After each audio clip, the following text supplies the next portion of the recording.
honestly. I don't know. I've Yeah, I've grew up eight like waking up early. 8 is fine. 8 is actually fine. Oh, why am I on, Jeremy?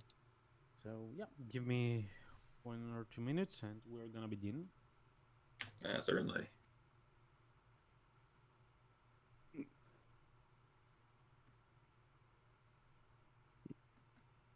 Yeah, we'll definitely have a name thread to think of our group name. Hmm. If nothing else worse, yeah, Slot Slayer is worse. Yeah, Lock.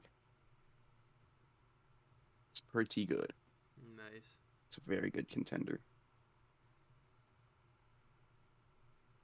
By the way, Willem, if you did not notice, I've made a new folder for you. I've separated from the rest, which has Charles, the caravan, and your handout, so that it's easier for you to find it. It's up ahead. Ah, yeah, yeah. Oh, I didn't notice Charles was in there now. Huh, cool. Yep. Resident entrepreneur. Nice. My little if horse. you if you want to find another picture for him, if you don't like this one, feel free to just send me it, and I can change it easily. Along with the token, of course. I can fix slash make all that. All right. So, are we all here and good and ready to go? Mm-hmm. Yeah. Mhm. So, before we begin, would anyone like to do the recap for one very good piece of inspiration? I Uh, feel I feel selfish. Anyone else want to give a go? let's see. We last session we completed uh, we had completed the deal with the Gith. We all head back to town. Ogvar and Locke told the guards about how we found the killer and what we know about the squad. Uh, Juniper and Shar focus on the cure, make sure it's finished, so we can use it for the future. Shar spends an extra 50 gold to help mass produce the cure. Let's see. We see Harlan that night. I almost said Harleen, like he's fucking, like he's like, Feel free to pronounce him like that. I don't have an issue. uh, we cure the jellyfish, so we're successful with that. Harlan gives us a bunch of special cocktails to celebrate. 1 second. Let's see. One of the rogues offers Shar a job. Locke wants to drunkenly fight Ogvar outside. I think Locke didn't do particularly well in that fight. Let's see.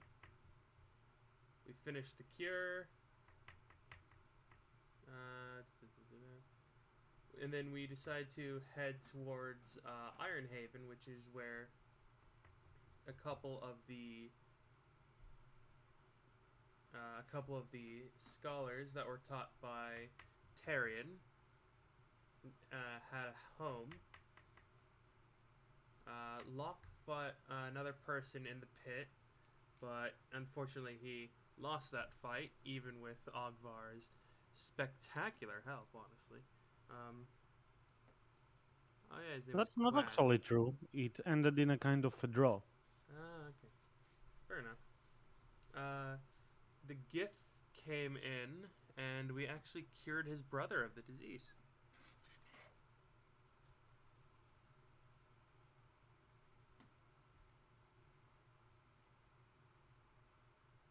And I believe that's actually where the session ended, with Mm-hmm. the two Giths plane shifting away back to their dimension.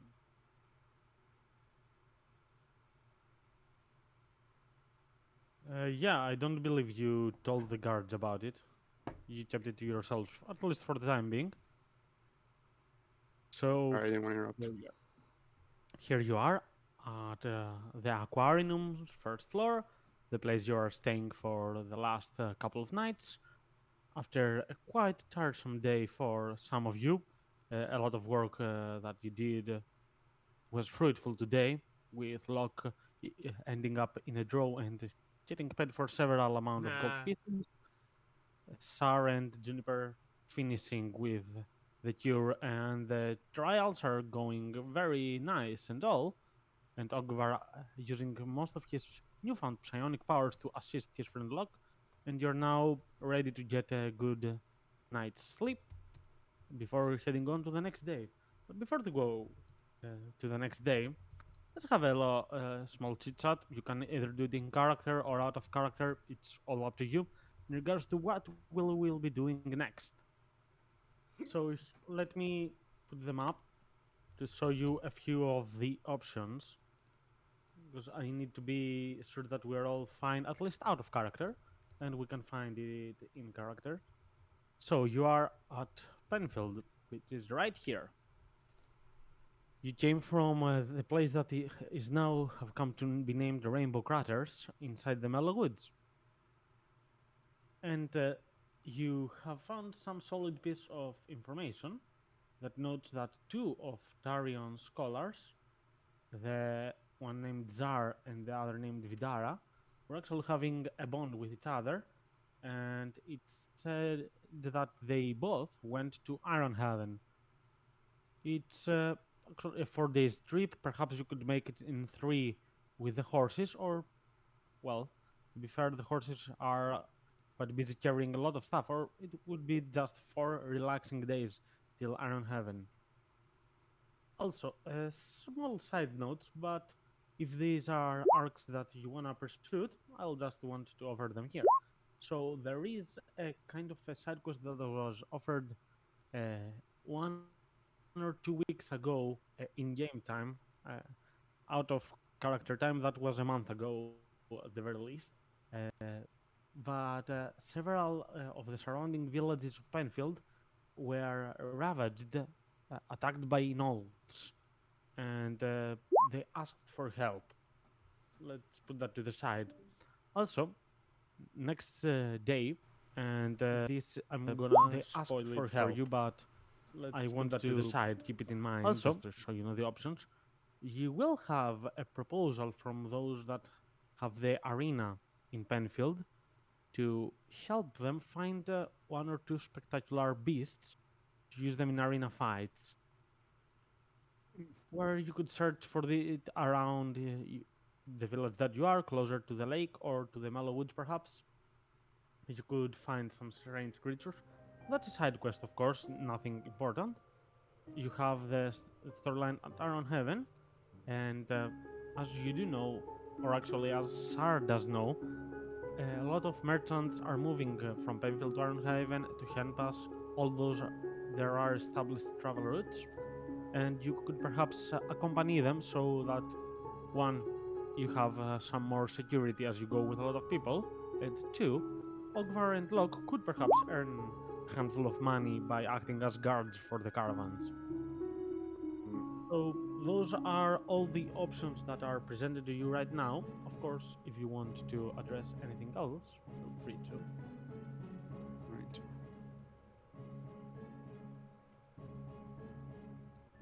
One more thing, it's not out of character, in character. Now that the jellyfish have gotten more bright, it's a little bit annoying at night. Yeah. Fair enough.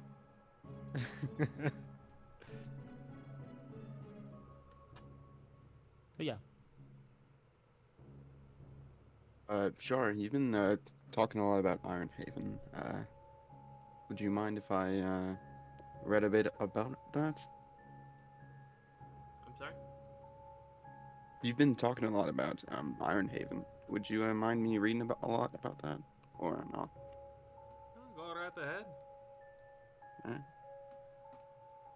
What's the plan for me? Apply If anyone else needs something researched, I'm willing. Just let me know. Juniper, Uh-huh. do you mind Do I mind what? I'm just going to just give you a blank, gruff face as I'm bleeding from multiple deep contusions over my body. Gosh, you look rough over there.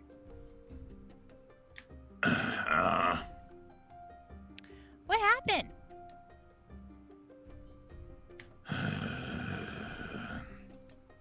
It was just a fight at the tavern. I'm sorry, is that asking too much? Do I what? You know, you're good. Don't Good? worry. I believe he's asking you to get to hail him. Oh yeah, I know. I'm just waiting for that magic word. Fair enough. But he looks fine. I'm sure he can hold out. I didn't realize that Juniper was so sadistic.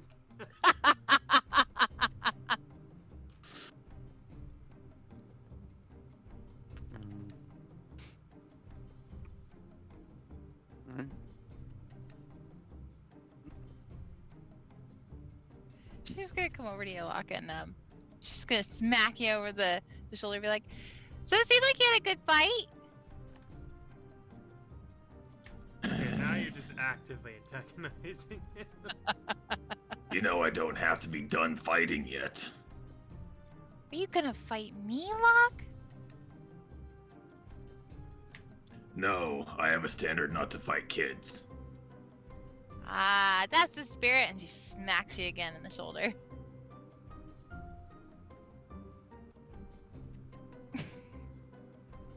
Alright, well, Inflict wounds.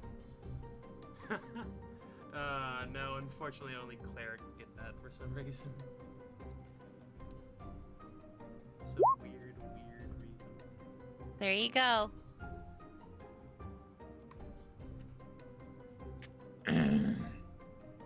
Did that help?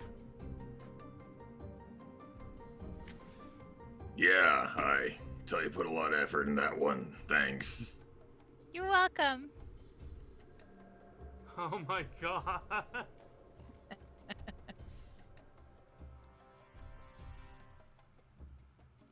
Wait. Right, well, we're just gonna go to sleep. The table. Yeah, I'm just gonna lay back across these boxes. If you want to join me in reading books tomorrow, you can. I don't care. No, I can't fucking wait.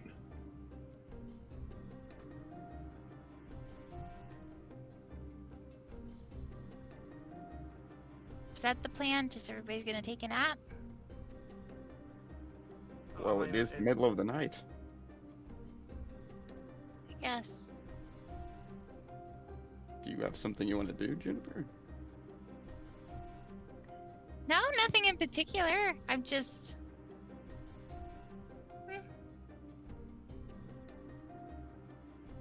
I guess she'll go lay down and go to sleep.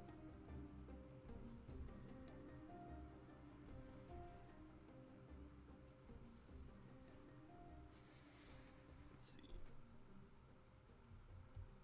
And I do believe that the night will pass in such a manner as you all get a good bedtime rest.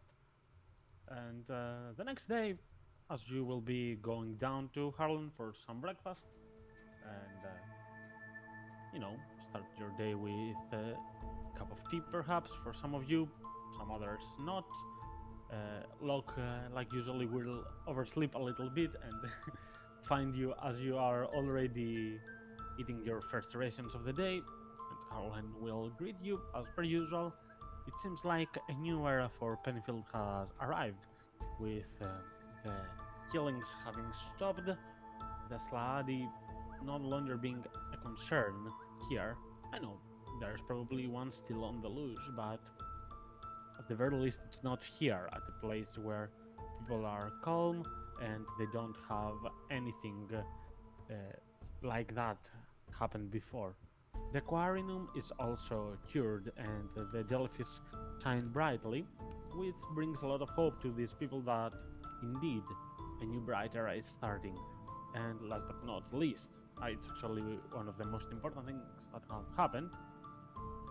Seems that with the cure being finished, the last few of the humans that are afflicted with the disease, instead of dying and spreading it even more, they will have you know, the right to live and enjoy a good life. So, yeah, it seems you kind of had an impact on this town, and now is the time that you do realize what you did the last few days. It was actually a bit bigger than you thought. People are actually giving you some looks and smiling at you. Some seem to understand a thing or two more. Perhaps they had an acquaintance in the watch, in the city watch, that told them about you a few more things than the ones that are known. Because you developing the cure is known to all, but you facing the sludge and the giths is not something that all the people here know. So, you found the Primavel one. You are all are acknowledging you, but some seem to understand even more what you did for them, and they are smiling towards you.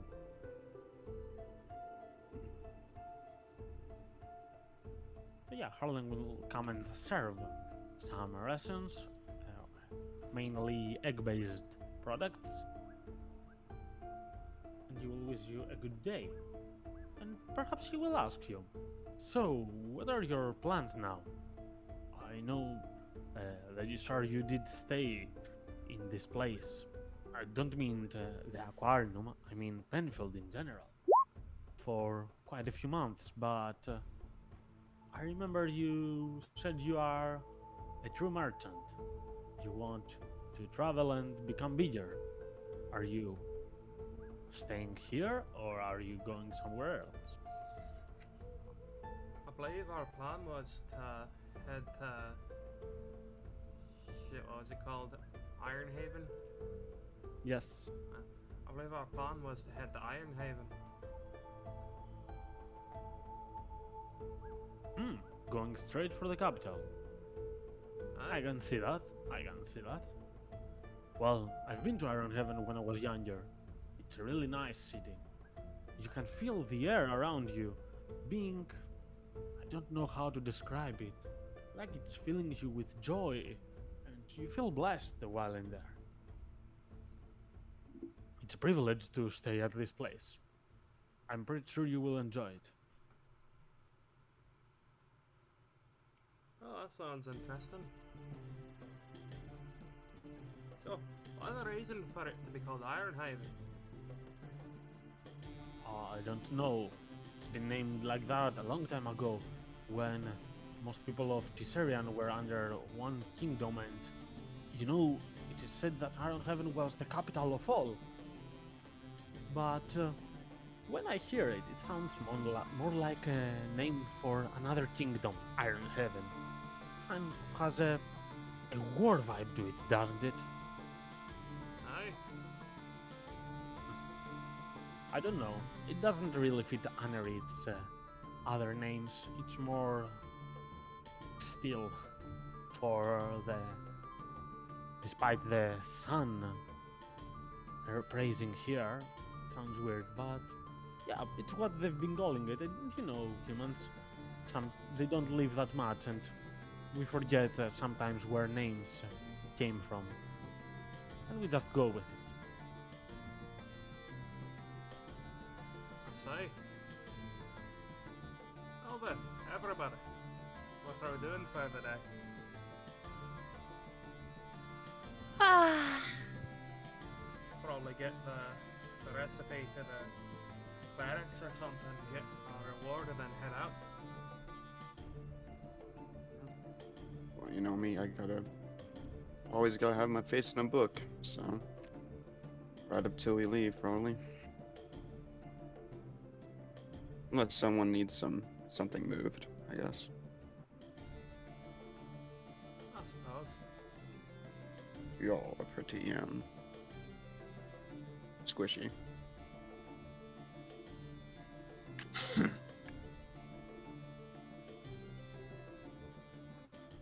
I suppose that's one way to What put are you it. gonna do, Locke? Well, not really one to enjoy the libations of a book like you. Um, might just accompany the two squishies, as you say, make sure they don't get any trouble. Catch you on the end of the day and head out.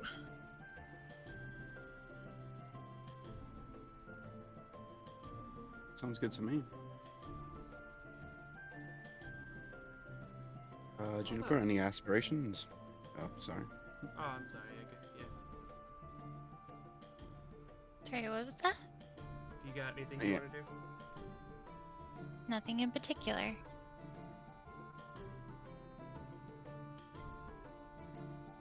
He's Fair enough. Well, let's get going then. I mean, Let's. do you even know how to read? That's kind of rude to ask, Char.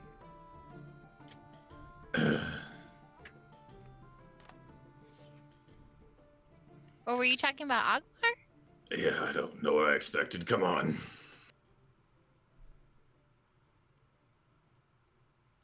So let's see what you'll be doing as your probably last day in this place.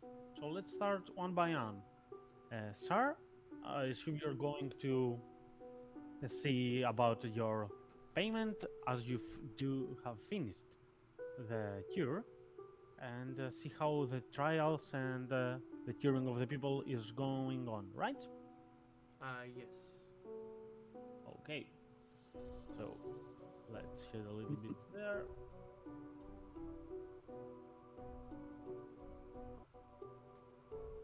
One moment to bring the other doctor that was with you these days. And let's drag Star up on here. So you would have been walking along the streets with this specific Firbolg. Quick side note slash question: Juniper, are you with Sar or are you going with someone else? I'll go with Sar. Okay. So the three of you would be traveling along the town as the Firbolg will tell you. So I've talked with a little bit with the city guards and watch. So I do believe you are quite of a better haggler, sir. So I didn't settle any prices yet. But in regards to the cure, the people seem to be behaving very much fine. I'm actually not allowed to disclose the names of those cured. The city watch has told me to keep it secret because it said there's still an assassin on the loose. But no murders have happened in the last few days, and the victims, they're not anymore. It seems like the disease just went away in after one day for most of them. Oh, we already distributed it? You did not distribute it. You used it as a trial on two different people. Ah, okay. And for both of them, actually, I said most. That made it a bit confusing. For both of them, the cure acted almost after one day, after some hours at the very least. And you are now closer to the part about distributing it. So, where you're heading right now, you're heading to the City Watch Commander to establish a deal. So let's have them meet you.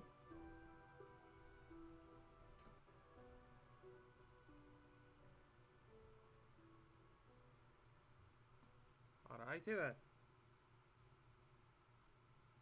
So, the Red Captain will say, I've heard the news that the new medicine that you developed is going really nice and all.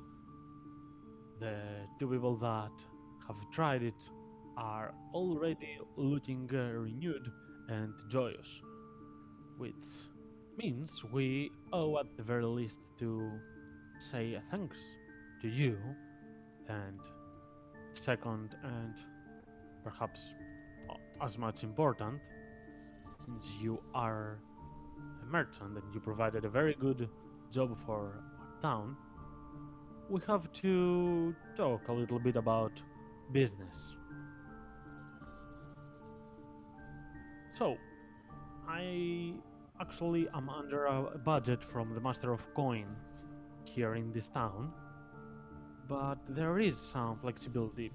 So first, I would like to ask you, you three, as the ones that developed the cure, how much would you make it cost?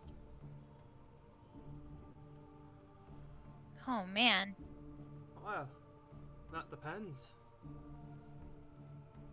Are you just looking to buy however much you need to cure however many people, or would you like the recipe?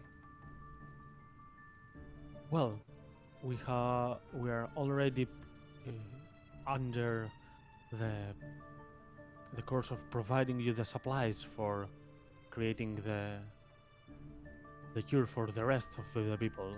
Right now, since these two have been cured, there are another 17 people that need the immediate attention.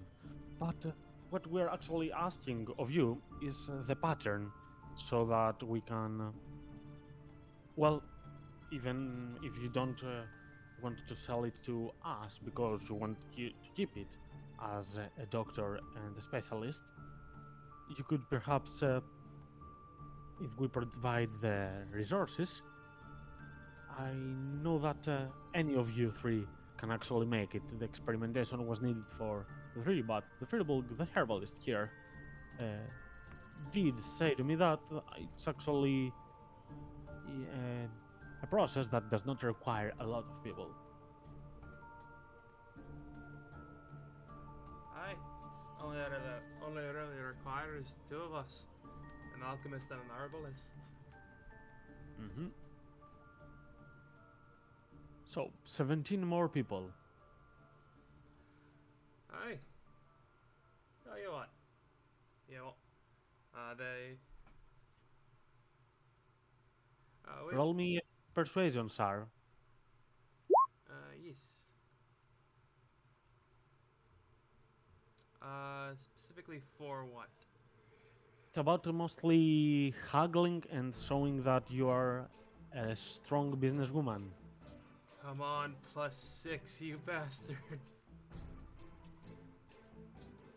18. Right, it's a decent roll. The net captain is also very insightful and has some experience with dealing with other people and the payments. But you do seem like you care a lot about this specific stage of the process, which is called the payment. So there, it will check you. It will say, How much All does right. each individual cure cost to make? though the costs for making it will be paid, they are to be considered for your payment. So the cost to make one cure would be around, let's say, 35 gold pieces. It's quite a hefty amount.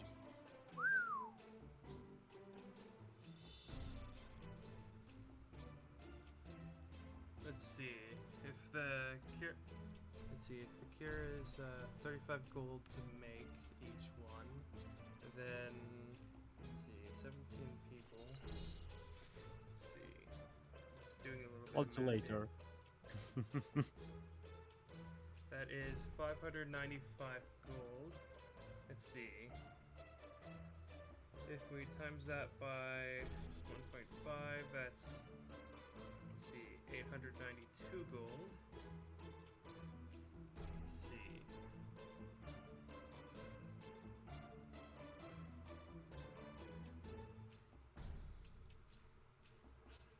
Let's see. So that would be about 50% profit. If we want to do that. Let's see. We can also sell them like the actual recipe for. Let's see.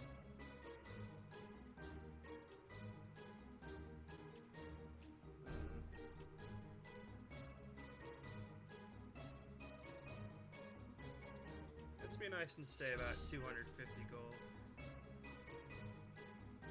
And then just. Well, So 250 gold. All of this, you understand, it's going to you. You don't have to pay anything for the costs and stuff. Ah, okay. So, as you do say it, 250 gold. Okay. The Red Knight Captain will look at you and will say, you are actually quite the merchant.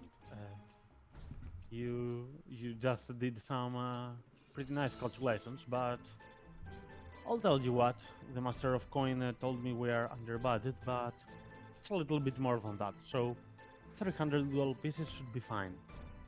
Alrighty then. And he will offer his hand for a handshake. Just to reiterate, that is for the 250 is us selling the town the recipe itself, not actually not the actual Producing it? Yes. Yep. It's okay. They will take the pattern and then they can make it themselves. I will make it with the Firbolg and the others. So he will offer his hand for a handshake, trying to close the deal. Sure. We'll ask if they have another alchemist they can for them to make the rest of the cures. Well, if you are interested, we can actually pay you a small daily wage so that you do it yourself. But yeah. there is actually one or two other alchemists here. They are not as skilled as you in regards to finding the cure, but I do believe that if they have the pattern, they will be able to make it. They won't have any issues. Shar actually would like to do that, but for now, she will shake his hand for the 300. Right? Actually, And he will say, leave the pattern at my office by afternoon. actually, before that, can I insight him about the 300? Like, if that's the Go for it. absolute most he can do.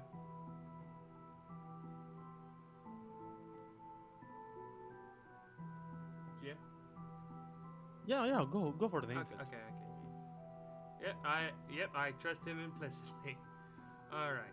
Well, you actually said a bit less than that, and he offered you more, so he Oh, actually earned your appreciation. Okay. So let's see. 300. Shar will. Let's see. So 300. Shar will take back the. Out of that, Shar will take back the 50 that she gave, of her own wallet to help develop it. 250.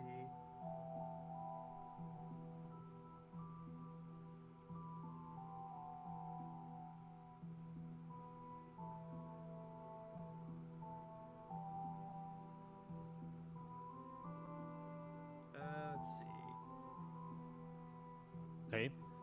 You feel free to do any math you wish, and the distributing, I'm gonna head to some other characters. So, Ogvar, Locke.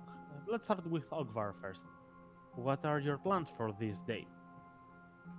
Well, of course, I'm going to research Ironhaven. Specifically, I want to I want to see if there are any writings on their views on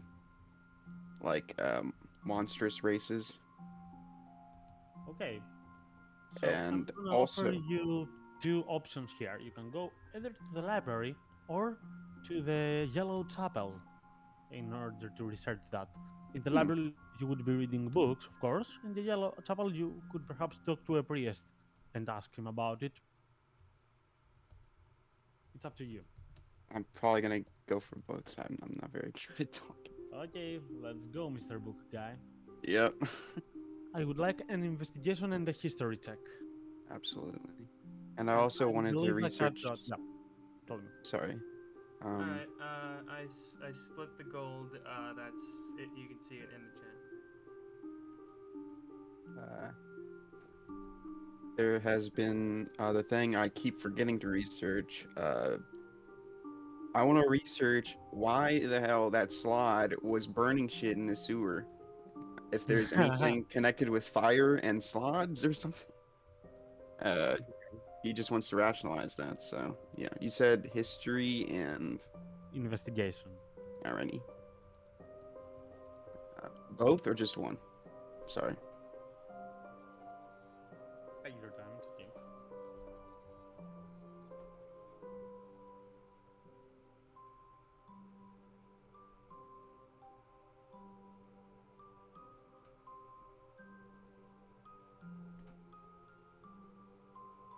Roll me a history as well. Right up there. Nice. So in regards to the investigation part, first let's go from the last question. In regards to the sluddy and fire, did you know that the sluddy come from the limbo / the elemental chaos? These places are Hmm. full of elements and stuff like that, so there is a connection to fire, like there is a connection to lightning, which is Sar's element, and in general elements, not a specific connection to fire, so you're still kind of vague about it. You're not sure what it was doing. Now, in regards to Iron Heaven, you will actually find a lot of books, not historical books about Iron Heaven, but a lot of books that have stories about heroes and people that went Iron Heaven.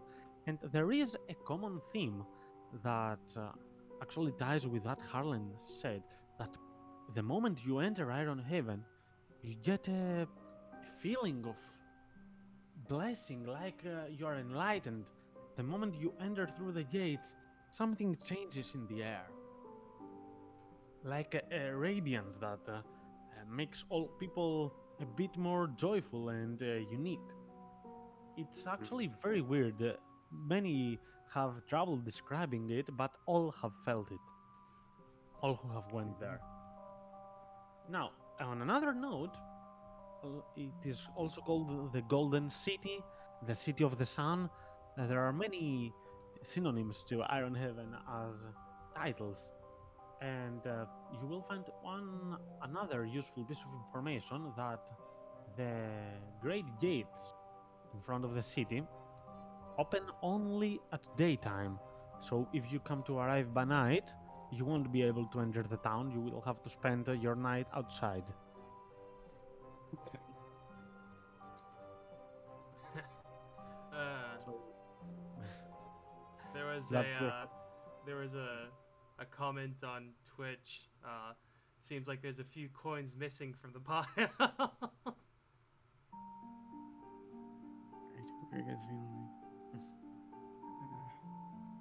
City yeah. of Sun. that will be your library findings, perhaps saving you 1 point of exhaustion from later on from sleeping outside the town. And last one is Locke. What are your plans for this day? Well, I am going to spend a little bit of time. I don't know, maybe the whole one, depends how intricate I want to be. I'm sitting at my kind of usual place at the bar, just kind of away from the normal rabble of the area. I am having a consistent rotation of whiskey shots, and I am using my tinker's tools. I am trying to kind of like tap out, engrave a, again, intricacies kind of regardless, but a visage of a lock on one of my bracers. That's cool. By the way, do you mean that bar or do you mean the aquarium? No, yeah, that one. Just feel more at home there. Okay. Just kind of, if there's any fights going on, just kind of watch it while I'm just like sitting off in the corner working. Well, since you will be spending quite some time, you will notice a few things and perhaps a couple of fights as well. So you will see the rival you made earlier, Quav, is actually conversing a lot with the champion of the ring that has been quite a strong one these days. Also, there is said to be a new strong contender here uh, that has shown himself the last day as well. But by the time you enter this tavern, it seems like a fight between him and the one you fought the first day has ended with him winning it. But many seem to be talking about him like he gave a spectacular performance and he was really good at combining his swordman skills along with some kind of magic. So yeah, that will be mostly. You will also see a very boring fight between two, as today is a day that this guy will be fighting him. And though you can understand that this one, called the Archer by title, is a lot stronger than the other one, he insists on fighting with a longbow all time during the fight, which when you group him with a particular individual that is incomparably weaker next to him, it will end up making a very bad show with the Anarch, the brute, going after him and him going step by step and trying to shoot him. It will take a handful of turns and it will be one of the most boring shows that will make your little spar with this Gerald earlier look like a majestic combat encounter. And yeah, this combat will end with the archer being triumphant, but there will be some claps, but nothing very wholesome and important.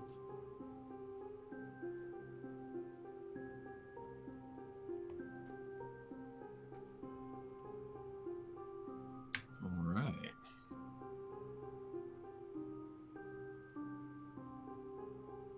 So as you go there, the archer will return, and along with him, Quav will come to say hi. Hello, Locke. Seems you are still around. Hello there.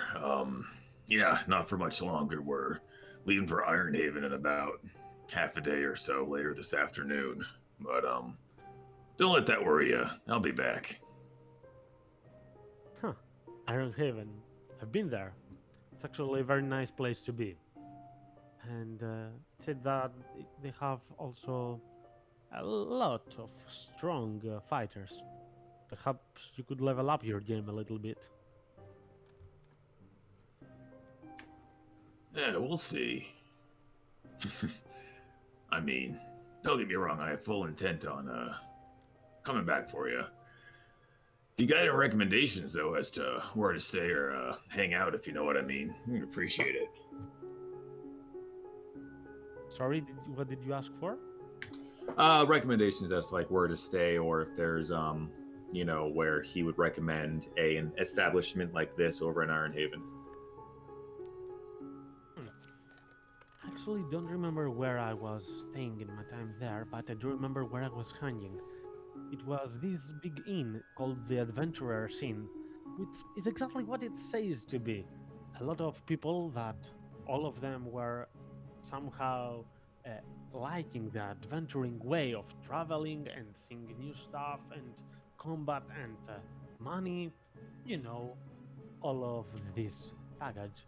And they were there all day and telling stories one another about their previous triumphs and their failures, of course. Those were the funnier stories. Yeah, it was quite fun. It also had a big dragon head, and you know, most of them said it was real, the other said that it was not. It was always, you know, a conversation that made people a little bit nervous with each other. It sparked a few interesting outcomes.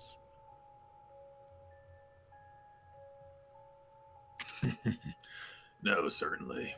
I got you. Well, I hope that you will not be leaving here anytime soon so we can run into each other again. Well, perhaps I'll be the champion by then. Who knows? Well, that's the case. We'll see how long that lasts. But no, don't get me twisted though. I enjoyed our fight. I appreciated it. I was kind of unfocused last couple times I've been here. It was good. No, it was a good fight. People enjoyed it. I actually learned a few things on my own. It's been a long time since sparring with someone ended up being fruitful for my training as well. I will enjoy to see you in the arena once more in the future. Next time it doesn't have to end the same manner though. No, maybe not, but I'm looking forward to that next time. I'll kind of like hold out my hand for that little like fucking Spartan grip forearm thing. I love it.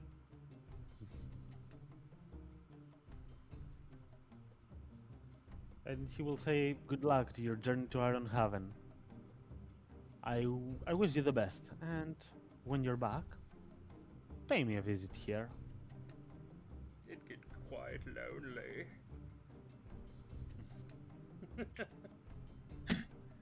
We'll bank on it. First thing I'll do. Nice.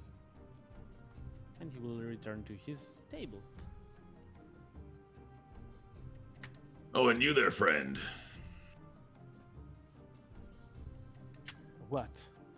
He just won. He's a little bit cocky, but what is it? Just saw your fight. That's a interesting style you're choosing in a confined space like the pit. How long you been fighting? Let me see. In small rings like this, not quite a lot. And to be fair, I don't think I'll be continuing for much. It doesn't pay. But in bigger arena battles, in team battles, that's my specialty. No, I haven't seen them have a lot of that around here. Where are you coming from? How long have you been fighting? Oh, about 2 days. I just picked this Wow. off the ground. I I've been to several places actually. I lived in the Great Old Forest, trained with elves, the most skilled marksmen that I've ever seen. And I grew to be on par with them. Went through the mountains of the Greek Highlands and finished my journeys in Anarith, where I competed last year in Iron Haven's annual tournament. I'm going for it this year as well. Interesting.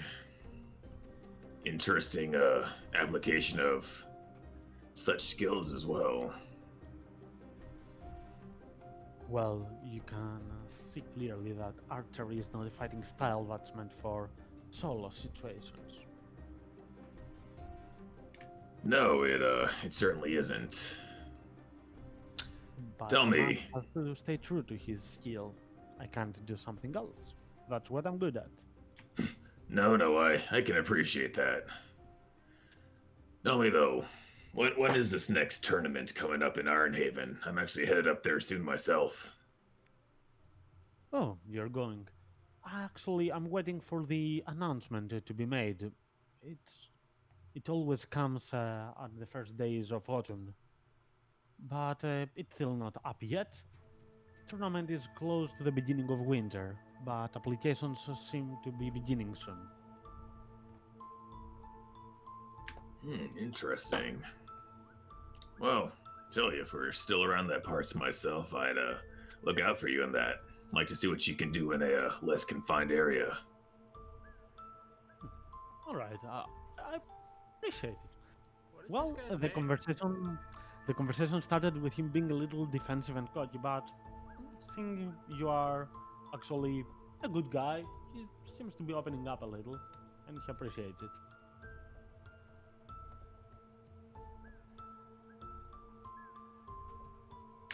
Well, I don't mean to take too much of your time. I know you just got out of there, but when I do run into you again, I'm Locke. What about yourself? People here call me Archer. Well, you can guess where that comes from, but my name is Jeffrey.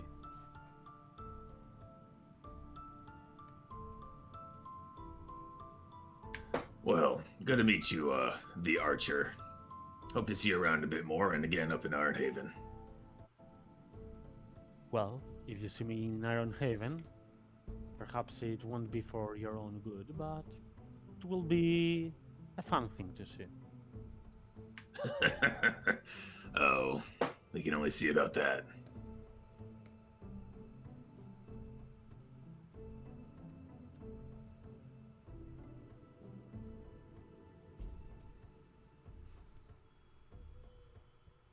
And yeah, so that will be for most of your day, as you will be making some preparations for your travel to Iron Haven, as you will be meeting up as per usual at the Aquarium. Though I do like this battle map a lot. I'm kind of feeling that it's being overused by now, but let's have a small last meeting to see how the journey will go. And perhaps talk about your findings and the deals and distribute the money of Shar. Alright. So it's close to night right now. You've had a pretty full day with Shar and Juniper. You managed to transcribe the pattern so that you can give it to the City Watch. It took a little bit more than you thought that you can make it explained in a clear few steps so that everyone could make. It had a lot of your own wordings, and you prescribed also one vial of the cure as an example. And in the cost, it's always advocated to go something like that. And you spend the rest of the day a bit more relaxing. It's the first day after many of them that you did not have to work till late, so you kind of relaxed a little bit at the bar, drank a cup of tea. Shar would have actually been with the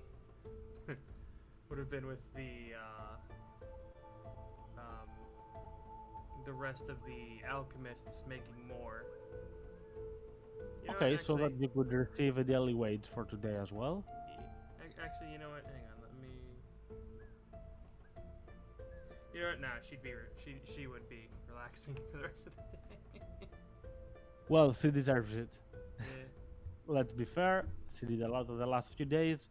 She would be relaxing, Ooh. and yeah, you are the one who wrote the pattern for the cure. You don't want to be there anymore. You did your Okay. part, you sold it, you earned your money. It's okay for you. Alright, Kent, you're gonna have to get off my desk. I don't know what you just did, but.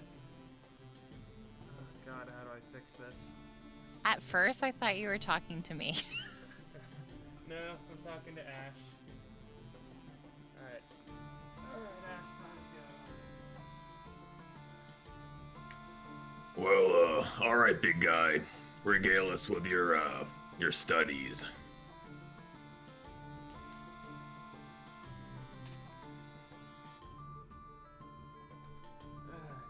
You are muted, Fix this. Jeremy, if you're talking. Remember how that slod lit stuff on fire? There we go. Yeah, ran through it. Yeah, yeah, it's literally nothing. It's just a creature born of chaos, so it wanted chaos, basically. Anyway, important things. Iron Haven, we're probably going to have to schedule a bit of our days on the road, because we can only enter during the day. If we do end up going to Iron Haven, that is. What, they button up during the night or something? Yeah, I don't know what it is. City's called City of the Sun. But yeah, it just lock up during the night, I guess. It could be because of the Knoll attacks happening around. Well, fair enough there. And if anything, if we do get there, I know a place for us to stay. Did you do a bit of reading too? Reading in the way of talking to fucking people, yeah. But no, I ran into, someone who's been up in Ironhaven recently. Kind of recommended a place for us to hang at.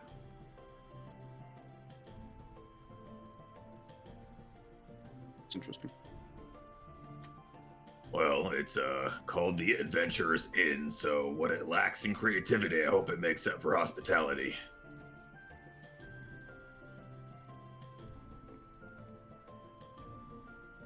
But that's about the skinny of it on my end. You two's, do whatever medicine thing again. Aye. In fact,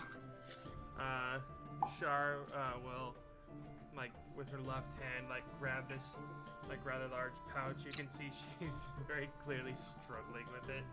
Or she, clink, places it on the table.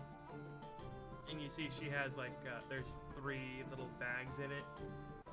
She'll hand the larger one to Juniper, and then, like, the 2 smaller ones to Locke and Ogvar. There you go. Thanks. Oh, wow.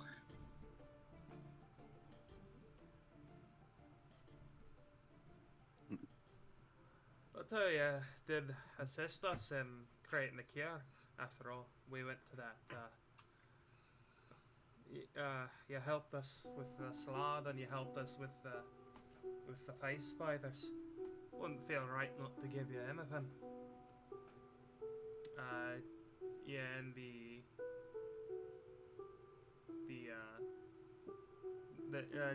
did you guys already add the gold, or do you need me to tell you the split again? No, I got it. You got it. Yeah, all good. Okay. Ogvar will say, well, yeah, it's. I thank you enough. Like, honestly, this is a lot. Our last Right. payment already sufficed for what that caravan was supposed to pay us, and more. Thank you. Shar just takes a deep inhale, blows out some smoke. Well,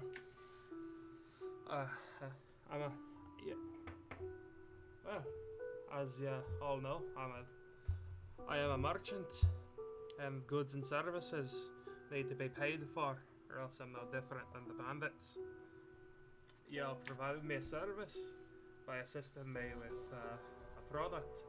It's only right that you get a bit of a profit on that product.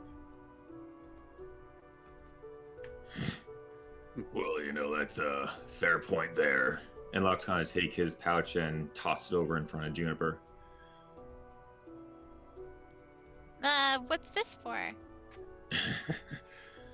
Well, really 2 things. One for, as she calls it, services rendered.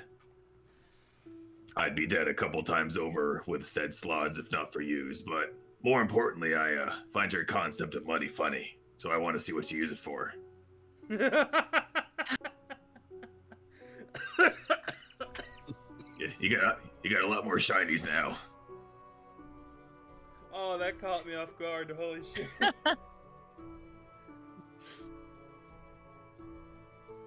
Thanks, Locke, but I don't need it. We're family, remember? And she just shoves all of it towards you. Oh, this is like the most passive aggressive. It was very cool, actually.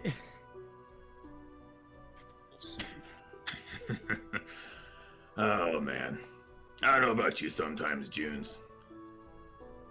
Yeah, I don't know about you either, Locke. You see Shar has like almost no reaction to like you guys just playing hot potato with these bags of gold other than like a slightly raised eyebrow. I will, as she pushes it towards me, I will take it and then put it in my pouch. Don't say I didn't thank you though. Honestly, I do appreciate it. for everything that goes on with you. Did Juniper take any of the gold, or did she give all, like, 95 She- of it to She Locke? gave it all to him. Oh my god. I love it.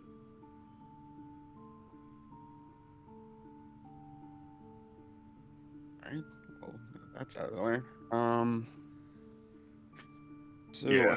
how long are we staying here? That Gith guy, Bob, yeah, said he was coming back with something, right? Do we want to wait for him, or?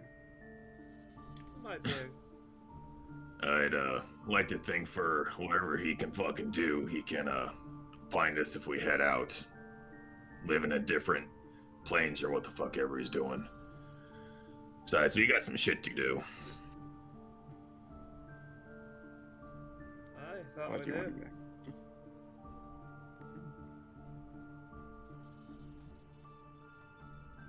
Besides, this kind of small town living's really kind of grating on me. Everyone's being friendly and shit. I don't know. People being friendly to you is great on you. Yeah, in my experience, if someone's friendly to you, they fucking want something. And for all we did, I don't want to do any more here. Fair enough, I suppose. By the way, that's rather sad. Also rather funny. And she just takes another inhale of smoke. Well, life can be sad and funny. What you gonna do? But so we sleeping or we just heading the fuck out? How long is this? I say we give the gift gentleman tonight, and then we head out tomorrow. Got a few preparations to make, anyways. Well, this time I'll be here, so Actually, we'll be able to talk to him. So that would help. Shar would like to. Shar would say, "I've actually got a bit of a plan, so might need a day or two to. Might actually need a day or two in town left."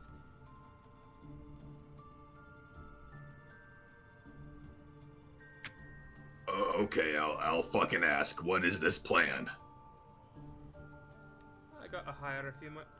I was thinking of hiring a few more people. Some meat shields.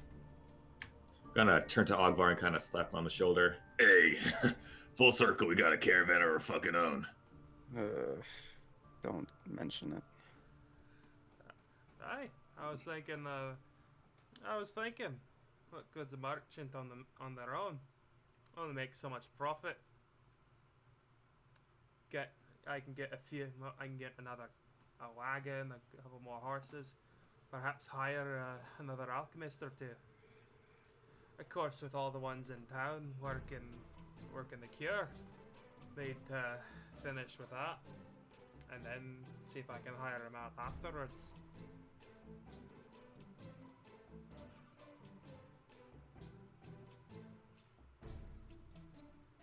I mean, I'm not going to tell you how to run your business.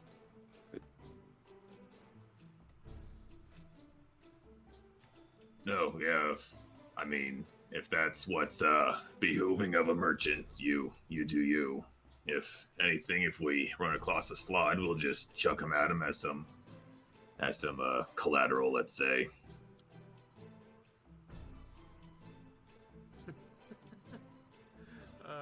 That's just really funny to me for some reason. Well, if we're staying for at least another night, Ogvar,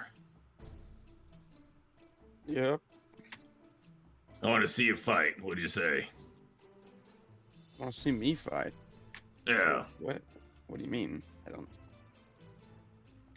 I want to see you do what you do. Whenever we have work, let's say I'm always preoccupied. Let's call it. I want to see what you got. Right.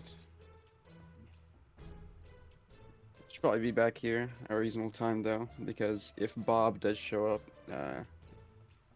if we don't want to deal with his broken common, we might want me here. Shouldn't take long, if anything. We'll go see if they got someone ready for you. I'm sure it won't be that long for you. Try and wipe the floor with them.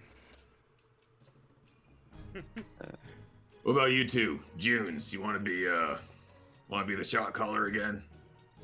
Sure.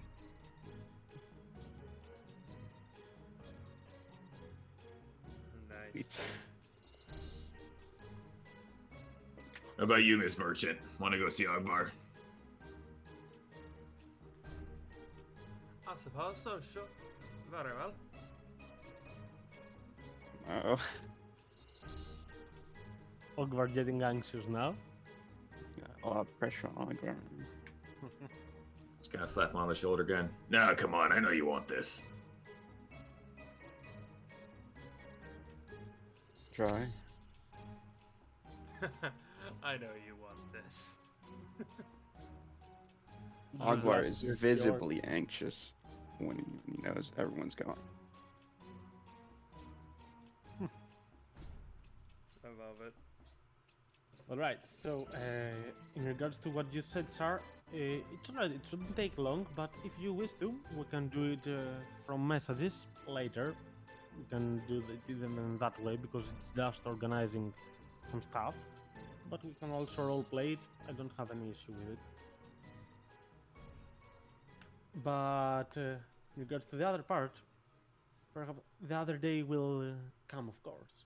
And since you are not right now rushing with anything else, you're back on your normal schedules, with Locke spending some time training with Sar at the very morning, Ogvar being a little bit anxious. I suppose he would be training a little bit by himself as well to make sure he's not rusty, and perhaps he would even overwork himself while being anxious and spend some of the rest of the day relaxing so that he is ready for the night's fight or something like that. Tsar would perhaps go meet some of the alchemists, the other two that are in this small town, to see. Tsar would go find some alchemists and perhaps arrange some dealings with. Let's go for it. There shouldn't be any issue. So, forget the Firbolg for the time being, but this commoner guy, seems to be one of the two alchemy contenders, the ones that are able to interpret your patterns and create some alchemy stuff, though he's clearly not as skilled as you and doesn't have that much of a presence. You feel like he's a low-hanging guy, he doesn't say a lot, but when you start talking about more precise alchemical stuff, he does seem to know what he's doing. And he does know you. He also the first thing that he will say after meeting you, "Oh, sir, I'm a fan of your work." Oh, thank you. It's always good to Forgive hear. me, I did not introduce myself. My name is Com. G-O-M? Oh, K-O-M. Okay. Pleasure to meet you. As you know, I'm Shar. Yes, I do. I'm also an aspiring alchemist, though, as you can see, I'm selling some food as a side project to, get by until I make it big with my alchemist tools. Oh. About that. You see, I've got a bit of an opportunity for you. You? An opportunity for me? How come? What is it? Well, you see, the fact that you're skilled enough to make the cure is no mean feat. I was planning on seeing if you and the other alchemist fella would like to join a caravan I'm starting.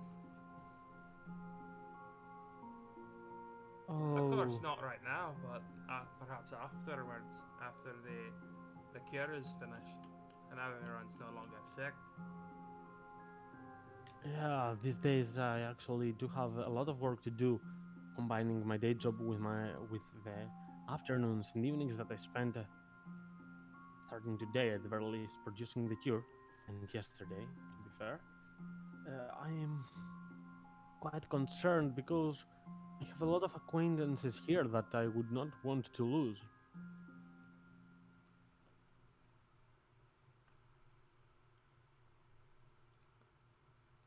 He he said acquaintances, meaning that he does not have a family or something incredibly important that's holding him back, but he still seems like he wants to stay at Penfield.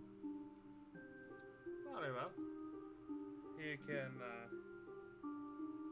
if you wish to stay, you're more than welcome to. But, but, do remember, just think about this. You can, you can always keep in contact with your acquaintances here. Just, oh, or you can always come back at any time.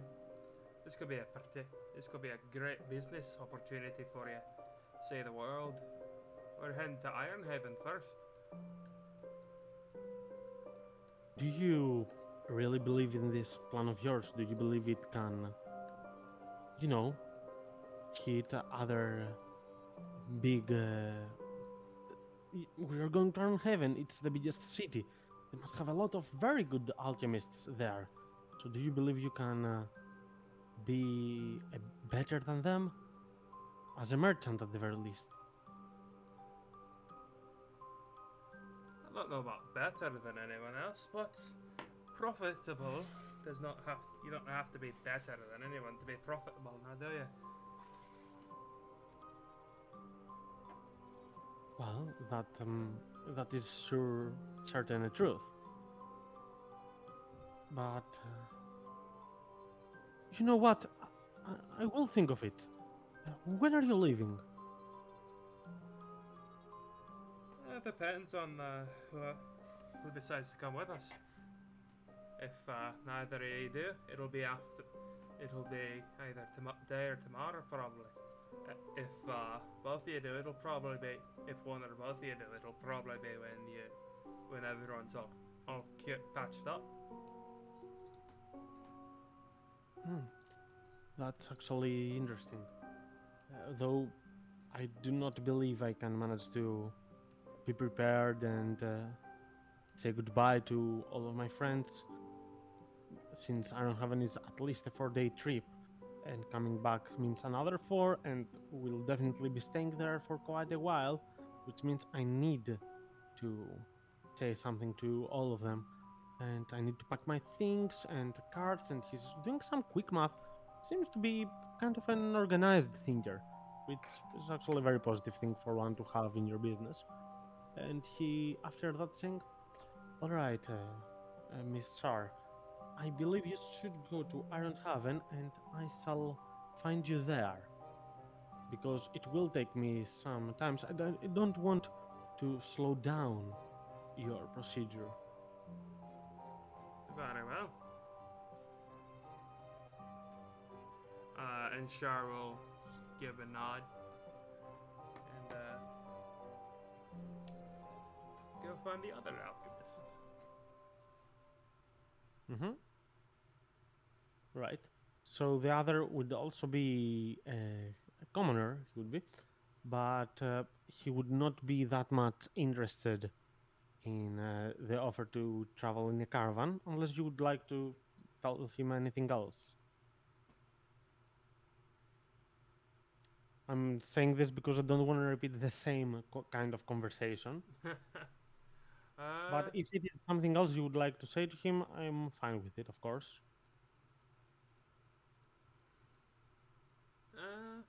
No, if the guy doesn't want to come with us, that's perfectly fine.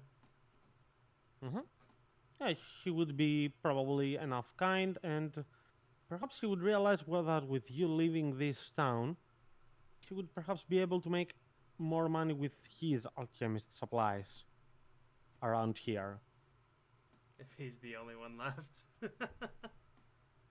Yeah, he doesn't know yet about the other guy Com, but even with you leaving, it will at least have a little positive impact on his business.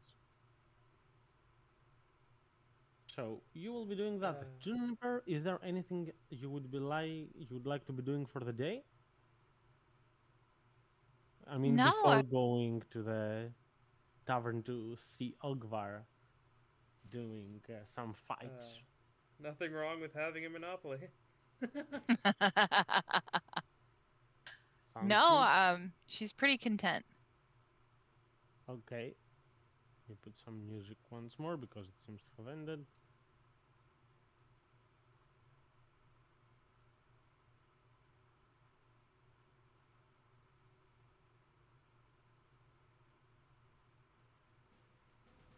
There ain't nothing wrong with a Okay. little bump and grind. So we have Long, we have Ogvar, we have Juniper, and as you enter the Green's Tavern, you will hear Sarah walking by outside, being the last one to catch up with you. As you all four enter together. So you don't have to rush anything with Ogvar. Ogvar does seem a little bit anxious, and he is carrying his weapons and equipment, which means for the others that he's probably going to be a contender for the arena. But yeah, nothing said yet. You will see your little friend Serlith right there, looking with a creepy look with his fingers of the one hand attached to the other. And of course, the even more creepy barman right here, wearing a black mask. He will be, oh, welcome. Please have a few drinks. What could possibly go wrong?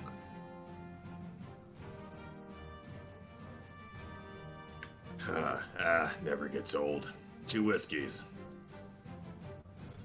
And you can see him, by the time he saw you till you came there, he would have already prepared them.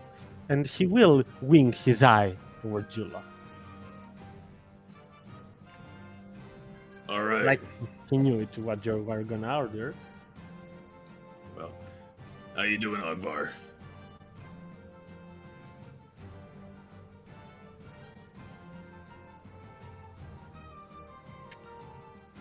So nervous he lost his voice. He is muted as always. I'm never muted. I don't know what you guys was talking about. Ogvar's got like a flop sweat going.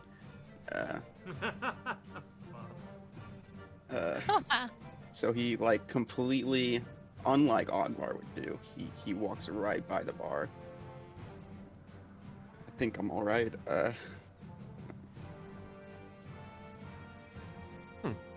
You're gonna be great, Ogvar. As you pass by, it seems like those people at the bar are checking you out. Like some have seen you the other day watching your friend, but seeing you being more anxious and stiffed kind of means that you are going there for a battle, and they're checking to see your skills, appraise you a little bit to see if they will bet on you. As we walk by, kind of noticing that because it's my job. I have an eye for those things. I'll just, as I'm walking behind him, All right, try not to almost kill the, this one this time. Just, go easy on him. Yeah, what Locke said. Okay, Ogvar, roll me a performance with advantage since Locke is aiding you clearly.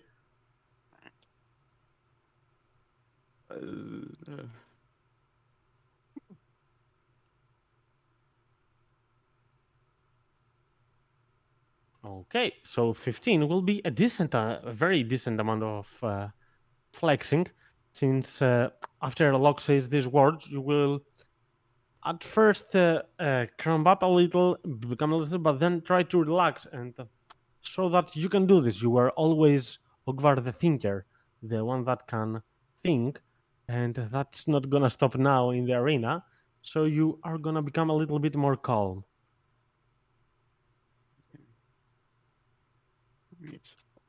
Now, don't worry. You were telling me about, trying to get better and finding a purpose. May sound hokey, but, this is what my life was for, oh, man, I'd say about half a decade. And there's nothing that helped me grow more than doing that. Alright. I'll try not to let you down. Hey. Not only will you not let me down, I'm expecting some good things. I don't remember much about 3 nights back or so when we were outside together, but I know use was holding back.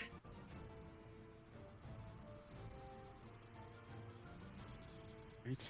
Thank you. A little bit more confidently, he'll keep walking. Do.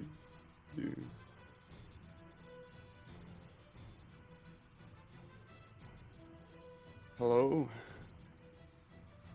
Oh, hey, are you the one announcing luck today? No. I'm actually wondering if there's any entry like fights coming up soon. Hmm. And he will look at you, and then he will look there. There is actually a very skilled entry-level enemy. He seems to be a very strong one, but he hasn't had yet a lot of entry matches, so he still haven't made it to the first official match of his. But if you feel confident, you could perhaps attempt to have a shot at him. Yeah, he looks good, I think. All right. Can you remind me your name? It's Akbar. Okay. Shall I introduce you, or do you have a friend of yours that would do so? My friend Juniper seems like she likes doing it, so. Oh my god. Just going in equally nervous, huh? It's always gonna be you if you're here, Juniper. Accept it. All right, noted. Okay. Go sit at the table, wait some time, and I will inform you when the time has come. And Locke, come here. What do you Yes, say friend. about? What do you say about final match before you leave? One more official round for you.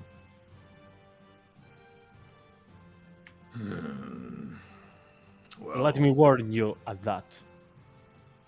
There is one specific individual that hasn't dueled in the last few days, and the crowd wants to see it, but it might not be very good for you. And he will nod towards the champion here. Oh, I think I was scrolled down. Who? The champion here. Ah, Say, if you're not up for it, because you are leaving for a few days and it might hurt your reputation if you go after leave, I totally understand it. But it's up to you to decide. I look over at the champion. Just kind of mull it over, but then I see Jinx sitting over there. well, I'll tell you what. Pretty Boy over there is the next on my list. Afraid I'll have to take a pause on that one. All right, that's acceptable. Enjoy your stay here. And then I'm going to kind of I don't want Orgbar to see this, but I'm going to hand the pouch of 95 gold that Juniper gave me over to him. And in regards to what, the band captain will look at you. Of the orc winning. You can bet up to 10 gold pieces.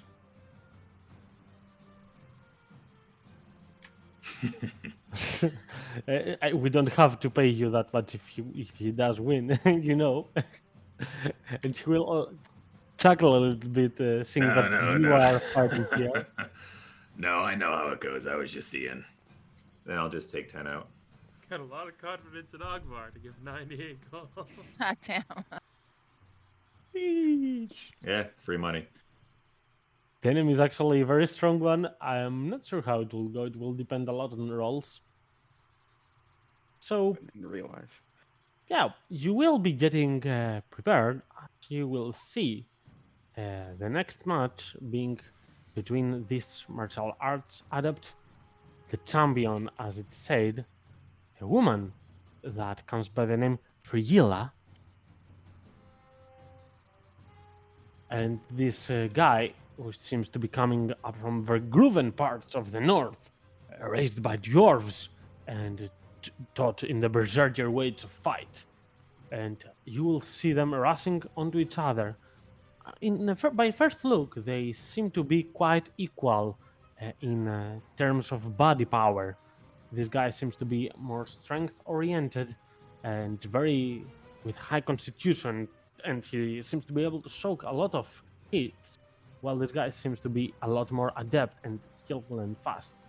As the berserker will be the first one to rush upon her and will attempt to attack recklessly at your location, managing to get a great axe attack initially, striking first blood. But at that moment, the champion will smile almost immediately, like she has checkmated her enemy. She will immediately go in a adrenaline rush kind of thing. She will remind you of Locke in a way, but not in the same way of brawling.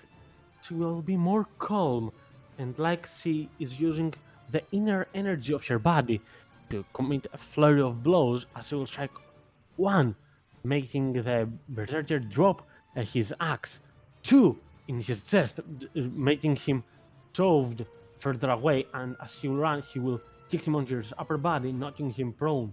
And he, berserker, is already bloodied. He will attempt to attack once more while at this disadvantaged position, and immediately the martial arts adept will grab his axe, and her feet will go close to his neck as he makes a gesture that she is ready to finish him at the edge of the arena, and the fight will stop right there, as all people will start clapping very loudly at the rather efficient and not that much of showmanship style of the martial arts adept, while being a bit demoralized those that paid for the berserker side of the bet. But you know, it would give them a lot of money if he did win because it was the lower chance. And the martial arts adept Frigilla will nod to the people and make a very kind bow as she will return back to her table. Oh, she's been doing this a long while.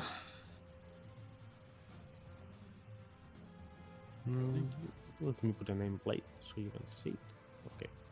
And then the bandit captain will turn to Ogvar and will say, "Go to the pit and be prepared, as we will be announcing you." And he will make a nod to Locke. "Go bring your friend that will be introducing your other friend." Of course. Ogvar, quick second. Yep. Just kind of lean in and talk a bit muted. Listen, this isn't about winning or losing, and I don't expect you to do, a very showy fight like need be. Point of this is growth. All right. I don't think you've really gotten your full potential as what we had recently. And even if you lose, you still learn something from the person you're fighting. That's the whole thing of this. So regardless, think this more of a reading a book by acting it out, if anything. Huh? Right. Being in a play. Yeah.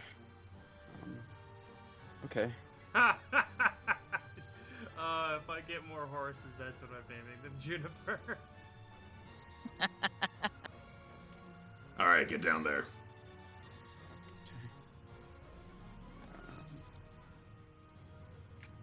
Juniper. I'm Yeah. going crazy. Hey, quit your dawdling. We need you. Okay.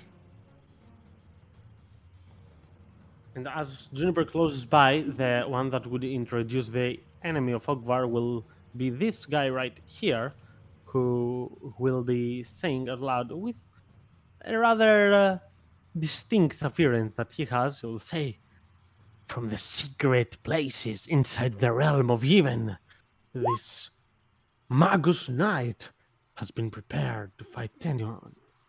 He has been keeping his name a mystery, protecting him from enemy onomancers and stuff, because only those that can master magic can be prepared against the wrath of the Magus Knight."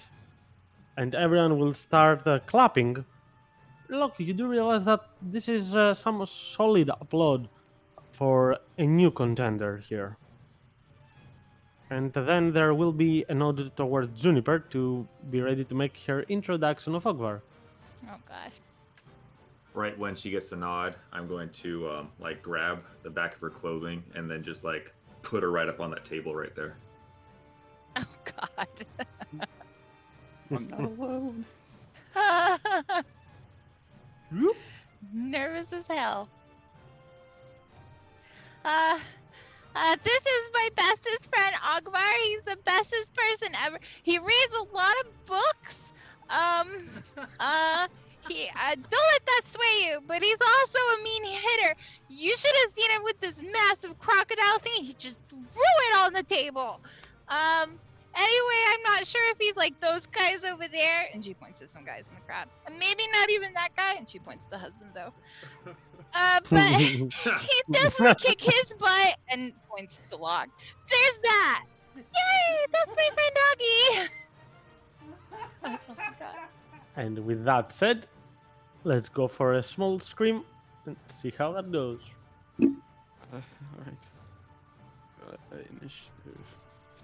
What I is that? absolutely love how like adorably awkward fucking Juniper is. Just she's like a teenager trying to ask the girl he likes out to prom. Hey, you wanna hang out or something? She just got thrown up on the table and has to announce like. So, Ogvar, you are playing first, and roll me an Arcana check. Okay.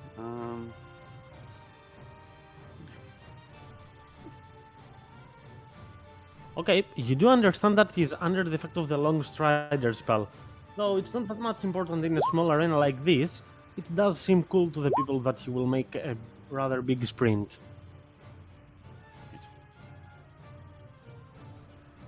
What are you eating?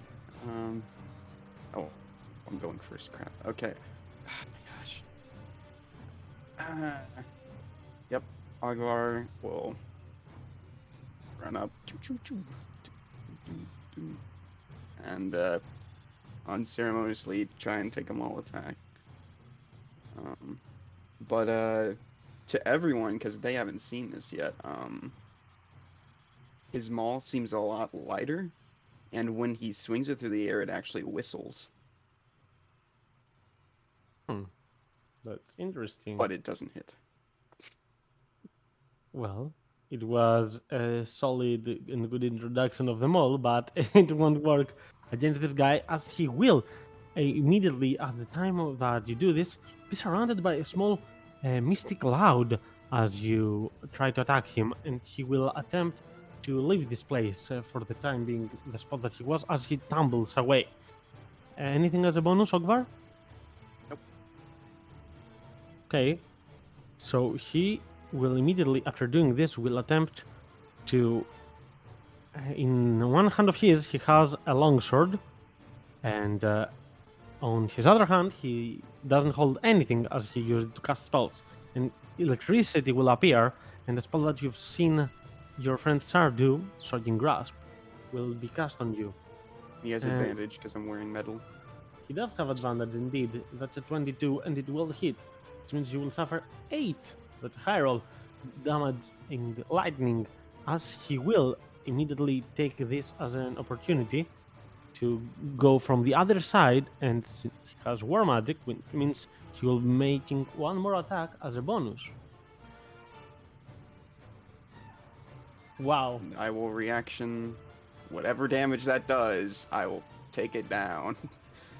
That's not true because you cannot take a reaction because of the shocking grasp. Oh my gosh, it's so true. That's you're like right. Char's go-to. My I bad. don't even not remember that by now. He Because she's outplayed never you. hit with it. And Sure. after this, he made 5, 10, 15, can move up to here with his 40 feet of movement speed. So that will be his turn. Ogvar's in trouble then. Okay. Alright. Sorry, I'm taking down my damage. There.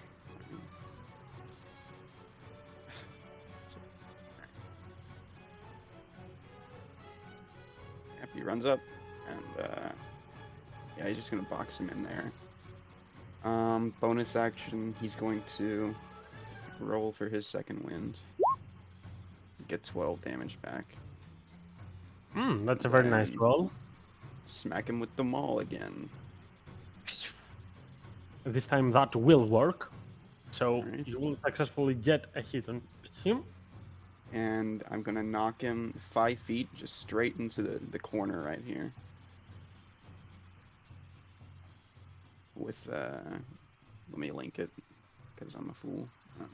Okay, roll me some damage first, and with the crusher, you can actually do that. Yeah, sorry. 11. 11 is a solid point of damage.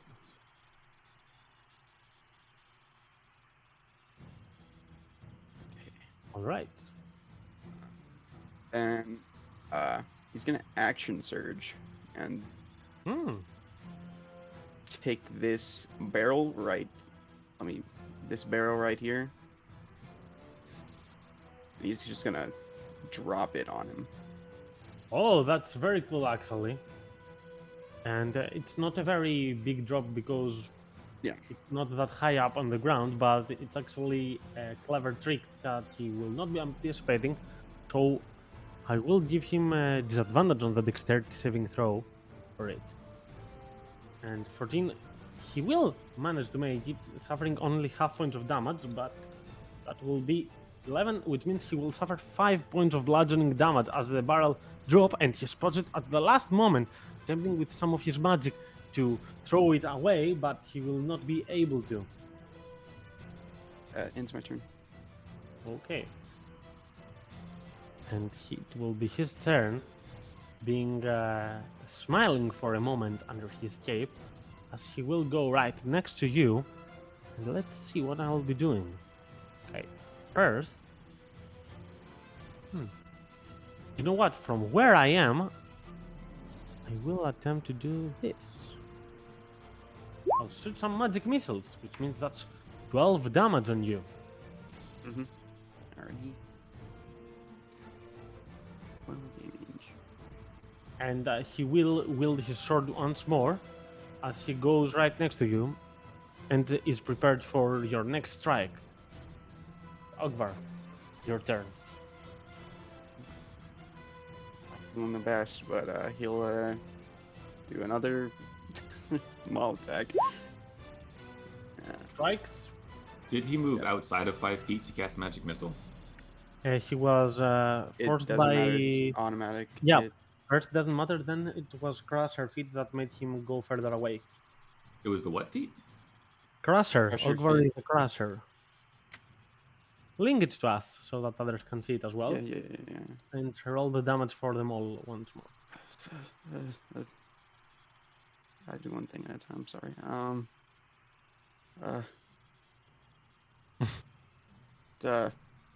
And then,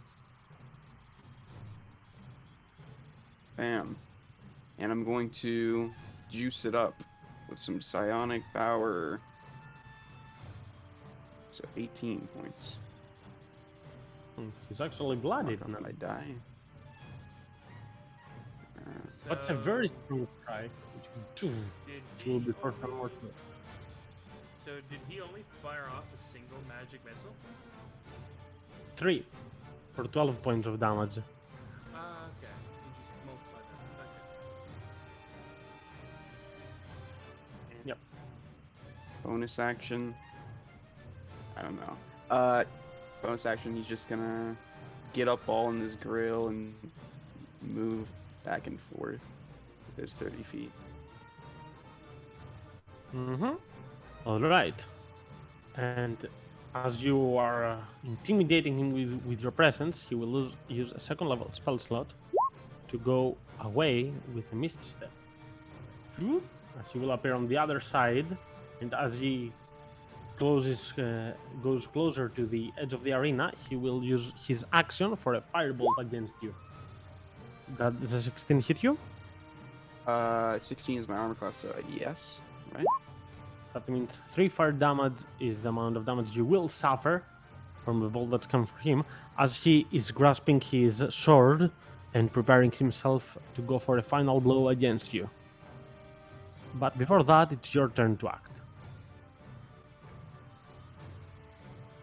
And I could.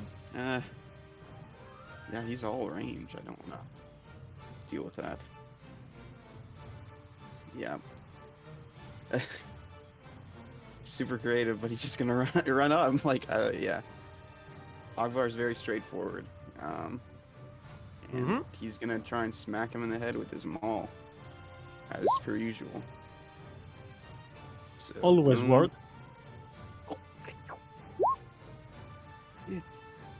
Damn. Oh my I god. haven't even been checking my dies. I might have been re-rolling some of those. But it's whatever.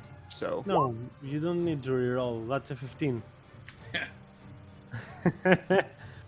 Alright, and you will actually, I did not expect this to happen, but you will drop him down. Ooh. And the crowd will go silent at that moment. Obviously, it's non-lethal, you're not killing him, but yeah. yeah. They will go silent for a moment, and then... And there will be a lot of applause and cheering for Ogvar, as this was kind of a nice fight for a first one. And he was a very promising contender. I'll try and just smack him up. Don't try and pick No him up. worries. I mean, 2 others will come to drag him up ahead, as you will be noted to go from the other way and climb up once more. Alright.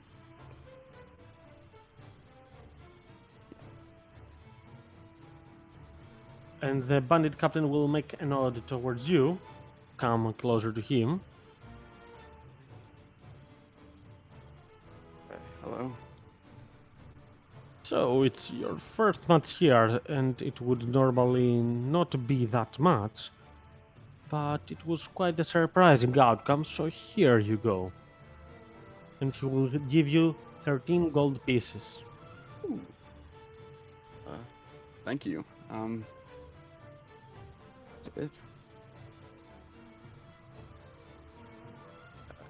Well, ought to be going then. Good day. Good day to you as well. Feel free to come back anytime. Yeah. Walking. Hey, Juniper.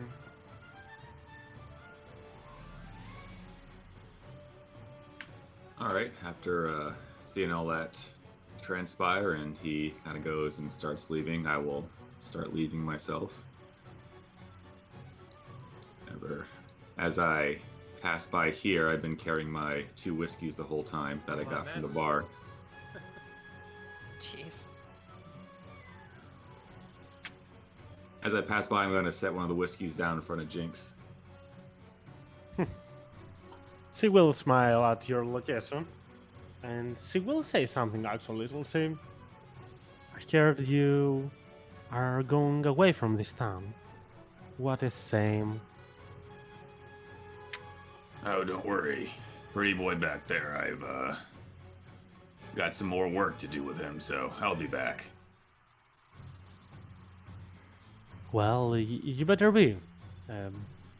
But that will be in time. When are you leaving? Well, either tomorrow or the next day. One of us has some deals to do or something. Mm-hmm. Interesting, interesting. Well, if you are... I don't know what you are going to be doing right now, but if you would like to have a drink or something this night before you go, perhaps I might be interested.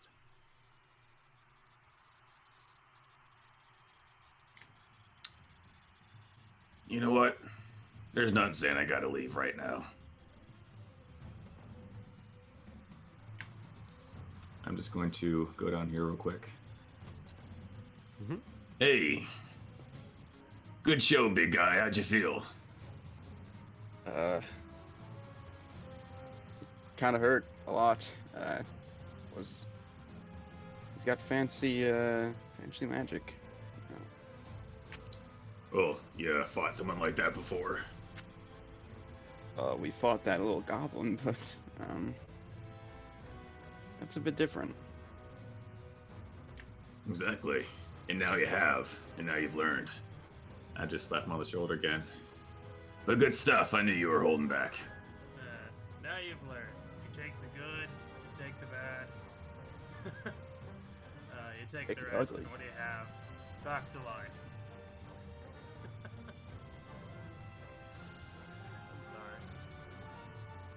sorry. Is he gonna be okay? I kind of crushed his head. That's part of the job. I'm sure they got healers around, and it's learning for him too. That's just how it goes. Right. But you get some lie down. Y'all can do whatever the fuck you do. I'm going to do some more conversing.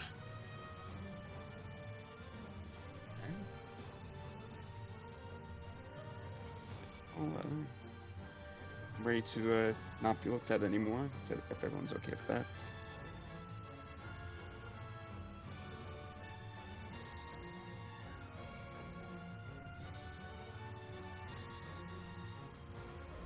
Okay, I need to ask a quick question because, as Locke said, you might be leaving tomorrow or the day after.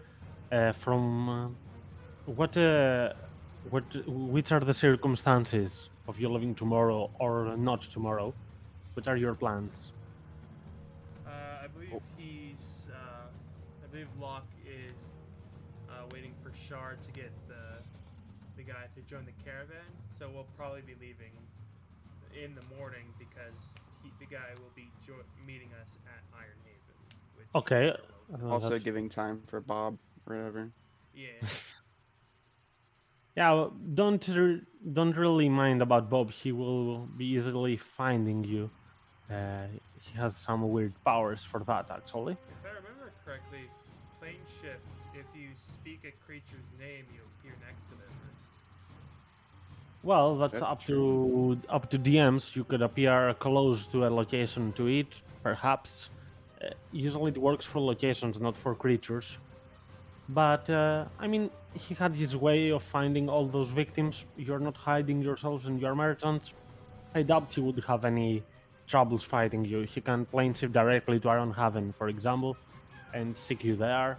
And in general, don't really worry about him. He will find you in time. But yeah. Okay, so at this point, let's have a 10 minute break. And we will be back continuing our story. Alright? All right. Alrighty. I'll be right back. Not exactly how I thought it would go. What do you mean? I have complete faith in you.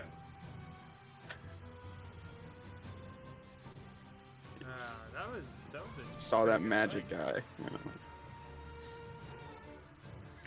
Yeah. Would have fucking made bank if he let me bet 93. Eh, How much did you make? Oh, yeah, we didn't ask.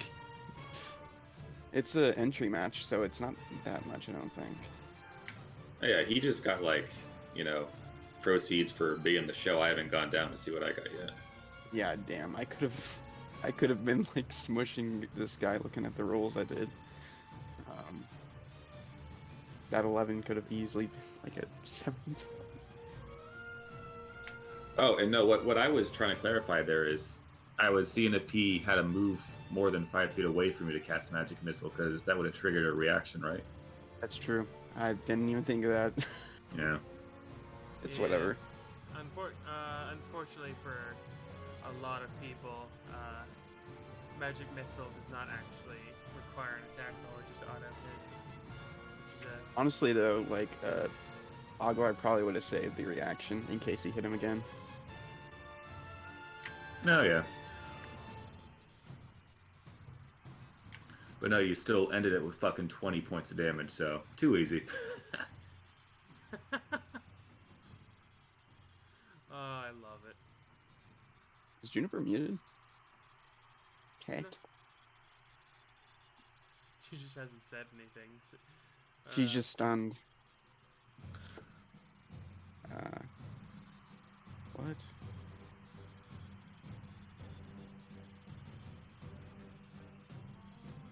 That's weird. Okay.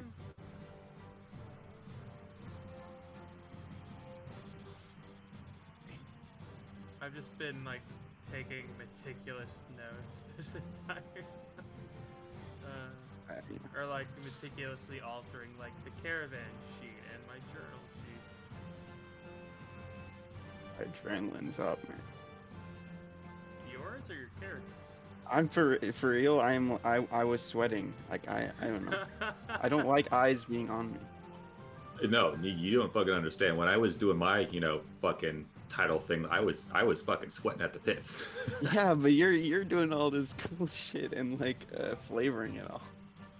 I don't think Shar would be particularly welcome at this fighting pit, because I don't know if she.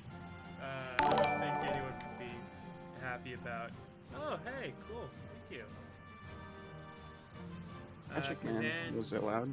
Kazan Doom just followed me. Sweet. But yeah, I don't think she'd be particularly popular by frying a bastard. Oh yeah. That makes sense, Unlimited power. Yeah, I don't know how much the crowd would like you just standing in a corner. Oh no, she wouldn't just stand in a corner. She would. Let's see. What I would do first, I basically always have mage armor up, so I never actually like have full spell slots. What I would do first is I would cast mirror image. That way, it's much harder to hit me. Then I would like let them come to me, like try and hit me. Then I would Misty Step behind them, and then I would. Actually, first I would probably quicken. I would quicken spell. First I would Shocking Grasp. Then I would quicken spell Misty Step to get behind them, and then let them try. Why would you quick and spell Misty Step? Oh yeah, Misty Step is a bonus action. I forgot about that. I mean, you can if you want. Like, I'm not going to stop you from spending your points. I always But forget that.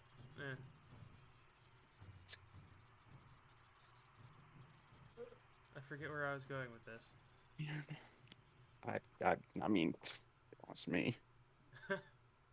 But yeah, I'd basically just I would basically just be fucking with them by like I would get the chaos bolt off at some point, and then I would just like start quicken spelling Shocking Grasp so I can just run around with my duplicates. Oh, they can't use reactions. I have 25 HP, so I'd probably go down very quickly, but...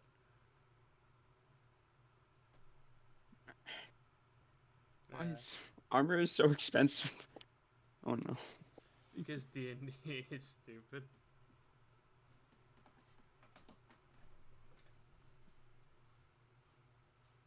I want to spend all my money plus 85 gold for some splint, bro. One more AC. How much gold do you have? That's if I would tell you, Miss Moneybags. Oh, How fun. much I gold only have do you have? 125. Mm-hmm. uh, Yeah, but how much in assets do you have? let's see. I've got 150 in the horses. I think I've got about 35 in the wagon. And then I think I have another 15 in the cart. Let me double check all that.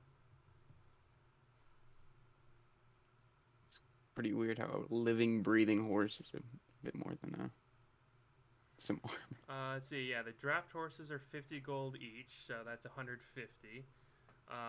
Then the cart was 15. The wagon was 35, so that's another 50, so that's 200. I've got, let's see, 9, 10, 12 things of 12 things of perfume, so that's actually 60. So that's 60, so 260. I've got the Sending Stones and the Scroll of Magic Missile, and a Potion of Healing. So yeah, I've got a bit of money.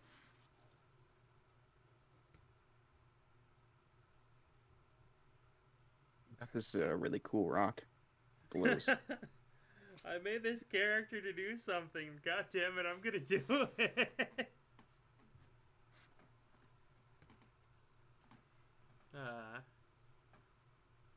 If it's any consolation, I only have 24 copper pieces.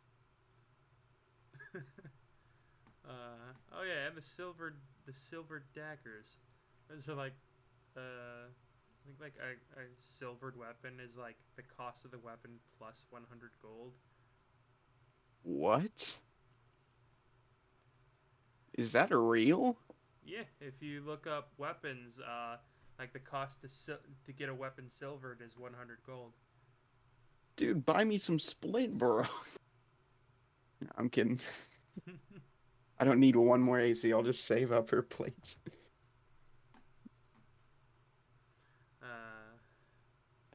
Only, what, like 10% the way there.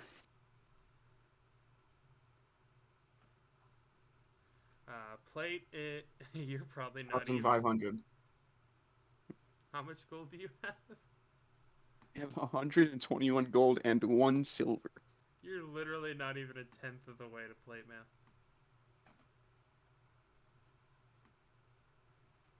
Oh, God.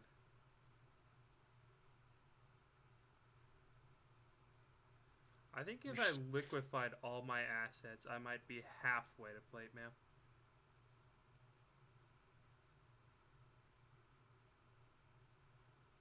Drink. Gotta get a drink.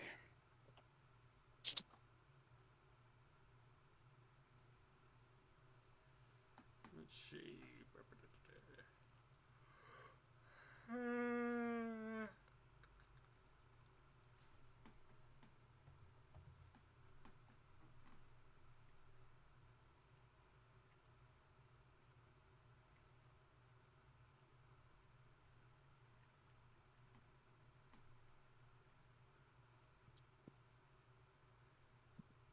Oh, when Char has her debut fight, are you gonna have Juniper introduce you? I would absolutely love to hear Juniper introduce Char. Dude, who's gonna introduce Juniper, man? Obviously, we'll get another Juniper. Juniper introduces herself.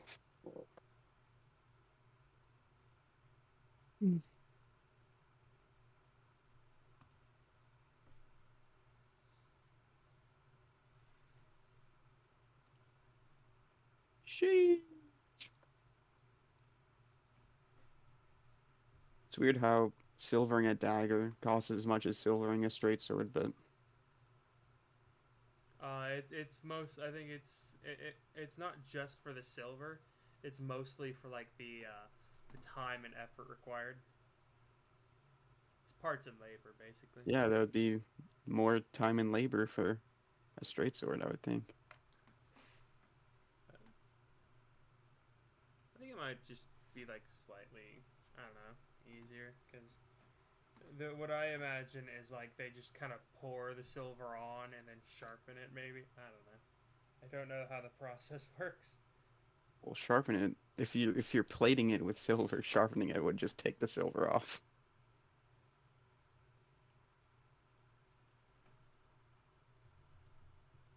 Probably like accents or something.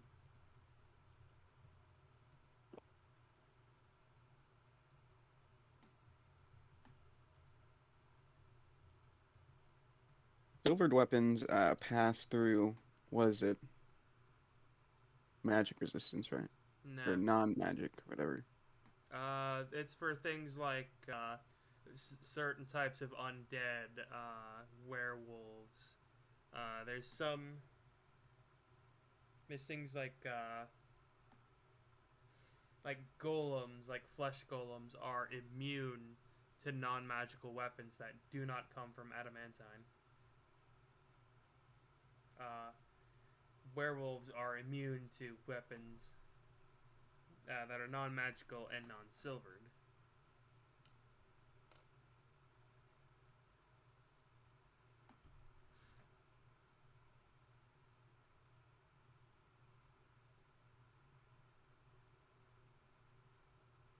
Let's see.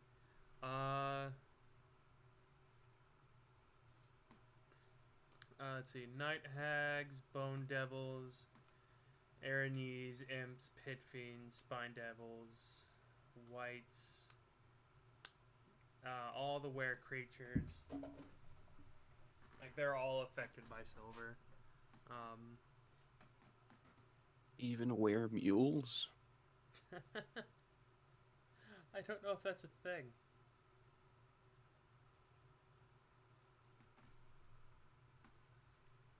Let's see.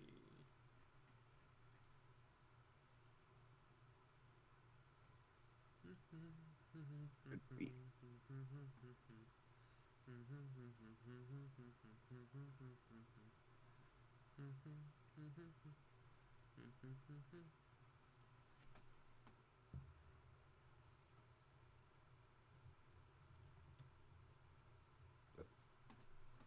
Welcome to the internet. Have a look around. Anything that brain of yours can think of can be found. We've got mountains of content, some better, some worse. If none of it's of interest to you, you'd be the first. Welcome to the internet. Come and take a seat. Would you like to see the news or any famous women speak? There's no need to panic. This isn't a test. Just nod or shake your head and we'll do the rest. Welcome to the internet. Which would you prefer? Would you like to fight for civil rights or tweet a racial slur? Be happy, be horny, be bursting with rage. We've got a million different ways to engage. Welcome to the internet. Put your cares aside. Here's a tip for straining pasta. Here's a 9-year-old who died. We've got movies and doctors and fantasy sports. And a bunch of colored pencil drawings of all the different characters in Harry Potter fucking each other. Welcome to the internet. Hold on to your socks, cause our random guy just kindly sent you photos of his cock. You're grainy and off-putting, he just sent you more. Don't act surprised, you know you like it, you whore. See a man beheaded, get offended, see him shrink. Show us pictures of your children, tell us every thought you think. Buy a rumor, or send a tether to a boomer, or DM a girl and groomer to a zoomer, or find a tumor in your here's a healthy breakfast. Oh god. Here's a healthy breakfast option, you should kill your mom. Here's why women never fuck you out, so you should build a bomb. Which furniture are you? Take the Squirky quiz. Obama sent the immigrants to vaccinate your kids. Oh, I love that song. And I just realized I wasn't muted. Hey, that will be a very good thing for your stream, this one. I just realized I wasn't muted. Well then. Ooh, what a shame. Well, alright then.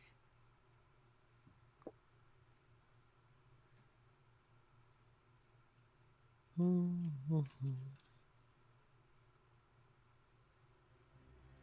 So.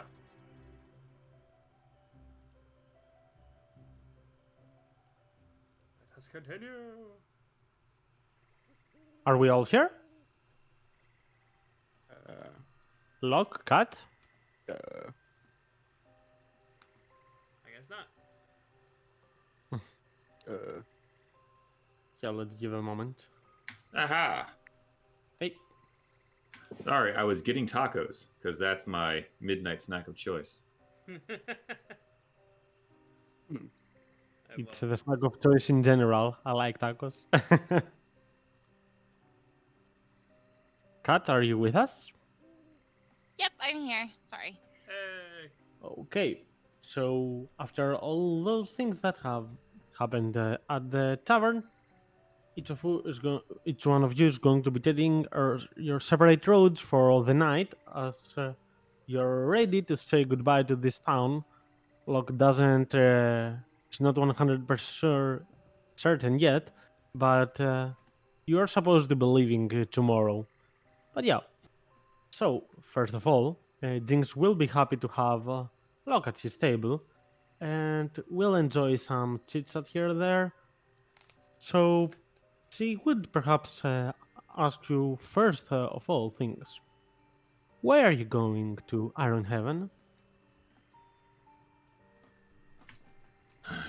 Well, honestly, those fucking slot things.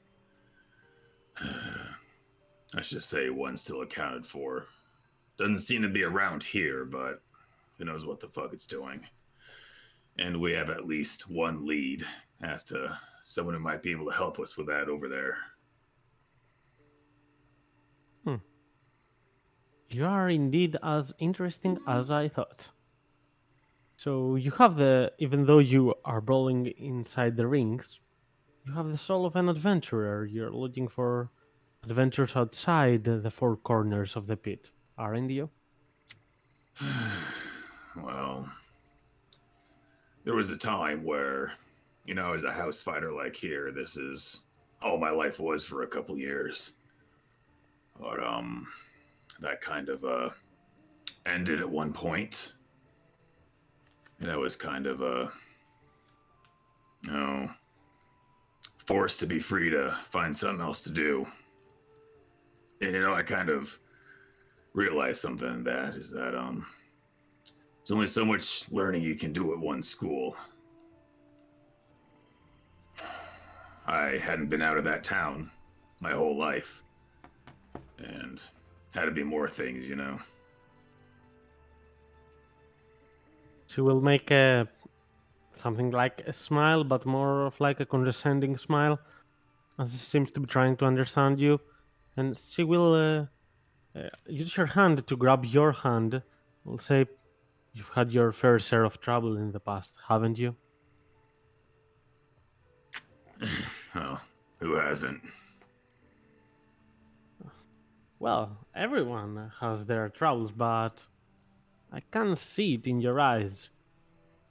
I can't say you are a haunted one or something, but I believe from compared to most people here, you had kind of more troublesome past.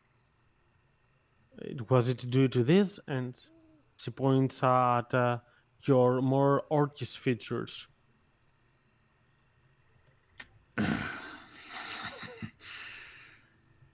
Observant one, aren't you? You know, the first time I saw you, I didn't even notice. It took me quite a while to realize it. Well, let's just say that this And I kind of gesture broadly, across my face. has, given me trouble since day one.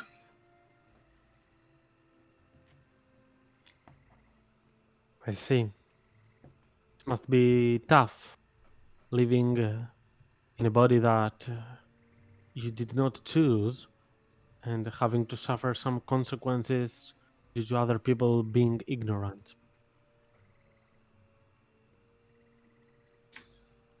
Yeah, well, that's something I have and honestly are still holding on to. But actually met someone recently who's I don't know, he said something I guess I knew but didn't really think on, is that it's not what you are, it's what you try to be. I see. See. Well, in the past I once tried to adopt the adventuring type of life, but I believe I'm more fitted to be, a side character to their stories, not the protagonist. That's why I come to the rings and the arenas. I'm not in Penfield for too long. I've been for the last 4 months, and I don't intend on staying for more than a month, more than that. But there are some interesting contenders here that would perhaps look for a kind of acquaintance to spread some tales of them. You know, especially when you're following the brawling life, you want people to have heard of you. No, certainly. That helps all it can. And oh, I get moving around. I just hope that you'll stick around here for a little bit more. See, while I do have to go somewhere, I do have to come back here to get my sash back from a certain someone. And she will look around, trying to guess who that is. And when her eyes meet Quav's, she'll turn to you and say, that was indeed one of the most interesting fights we've seen in a while." And she will finish her drink at that time and will say, "I'm really glad you had the time, at least for a drink with me. And now I'm gonna head to my home because it was quite a tiresome day, but next time you come to Penfield, I would be glad to host you with a little bit of dinner, perhaps. Does that sound good?" No, certainly, I appreciate that. It's nice to have something good to come back to. Oh, and by the way, my book's always open for a good side character. So perhaps when you come back from Iron Haven, you would have a couple of interesting stories, won't you? Oh, I certainly will. I think I know just the person to make a good tale out of it. And she will smile and caress your back a little bit, as she will not. It will be like a small hug as she comes a little bit closer, as she tries to say bye to you for the time being. And she will say, "Nice to meet you, Locke. I'll be expecting you." See you later, Jinx. And she will indeed leave this place. As for the others, do you want to do anything for the night, or do you want to skip to the day that we leave? I'm just gonna go back to the room and lie down. Mm-hmm. Anyone else? No. I believe we did actually a lot of things in Penfield as a closer means. So, yeah, after Ogvar did his fight and he proved himself right there in the arena, he will certainly, after a really anxious day, he will certainly need to rest a little bit. Locke would come a little bit later. Juniper, I suppose, would come with Ogvar and help him recuperate from his wounds, as Sar would spend some more time doing some calculations in regards to her wagons and preparing the horses for tomorrow's travel and journey. And thus your journey will begin, as you will be leaving through the city gates, and a lot of people will be saying bye to you, and they will say thank you for your efforts at helping the city. That will be also for their captain of the city, the red captain of the guard. He will thank you for all your assistance during these quite troublesome days, and they will be saying you will be much welcome. Come back once more, as you will be venturing in your own journey.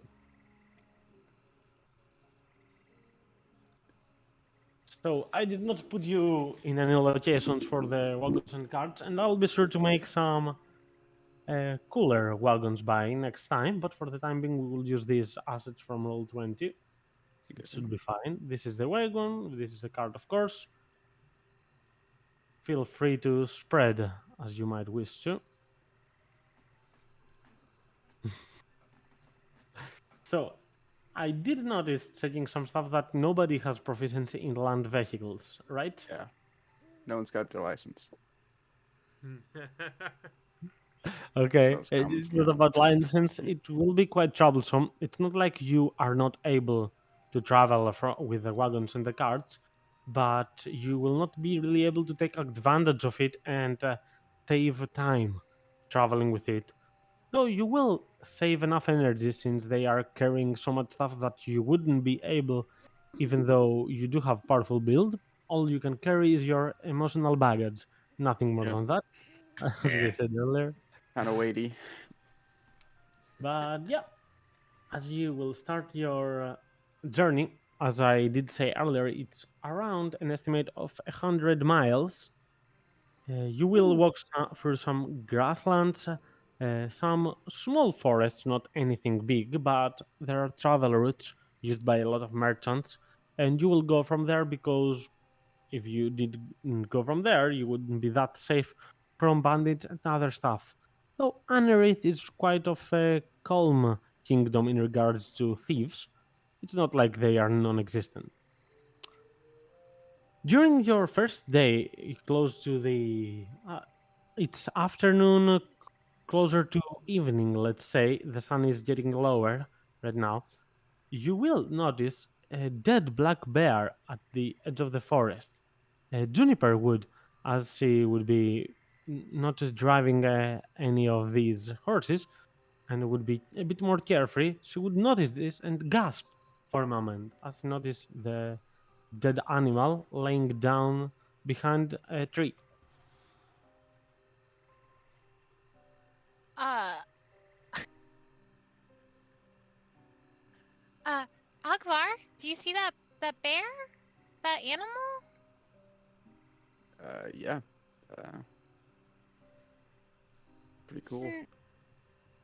Is it? What? Is something wrong?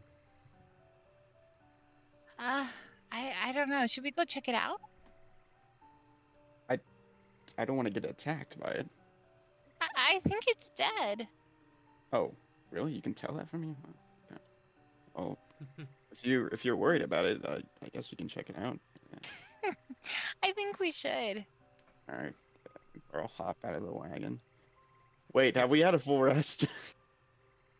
I think so, yeah. Okay. I This is imagine like the so, next yeah. day. Yeah. Okay. Gotta reset that then. They don't say a word. Neither of them say a word to Locke or Shar, and we just drive off without them. Yeah, yeah. Hey, what are you doing? There's a dead bear over here. She wants to check it out. Why? I don't know. Uh, She's worried about it. Across the I can street. still save it. I just wanna see what if it's related to the slot. Are you gonna do this with every dead animal we see? Maybe. Maybe we can Yeesh. put it on the cart and sell it. Fucking shark. Well, hang on. Let's settle down. Hang on. before I get any closer, I'm gonna use my once per short rest and just since the black bear is a corpse, can I use my telekinetic movement to just shift it around a bit, make sure it's super dead? Yep, it's super dead. Okay, then he'll Super walk dead, closer. super dead. So yeah, you spin it quite around as you drag it a bit closer to you, and it seems like it's not reacting. It has a nerveless reaction. Nothing is moving on your body apart from the parts you move through the telekinetic movement. Yep, that's a dead bear. Yeah, no shit. Oh no. Ah, well. Wait for her It's response. okay, you got this, man. You got this. What's the hold up? Ogvar's just taking the other end of the mall and just poking the bear. There's a dead bear over here behind this tree. Juniper wanted to check it out. Said maybe it's something to do with the slot or something. Alright then, I guess. Shar, call the town's guard. There's a dead bear. Ah, I don't think we had. I think we're a little too far for that. Shar, you. Oh, fuck. Juniper, you want to do something with it? I know that was. What does it look like? What looks? Is it like mauled? I Well, would definitely say- it's got short black fur, a small my snout, God. very sharp teeth, small rounded ears, 4 very large paws. all right. Got honey coming off its paws. How much I money mean- we It's wearing a red shirt. now? I'm mostly asking for you to make a medicine check to see something in regards to Oh, how absolutely. it died. Juniper or you, Should I either one help? with advantage. I help Juniper to Okay. look at the bear.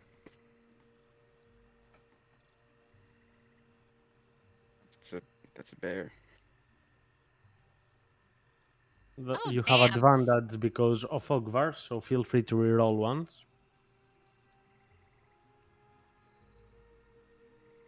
Gets a 6. My God. Well, it did not go worse. It's It's a lot not better bad. than that. So, you do understand, though, it has some bite and scratch marks. The real reason of it dying is poison. It looks like Poison. poison, Akvar. Poison. Air, Oh. but not take its body. Poison? Sure, it's not like venom.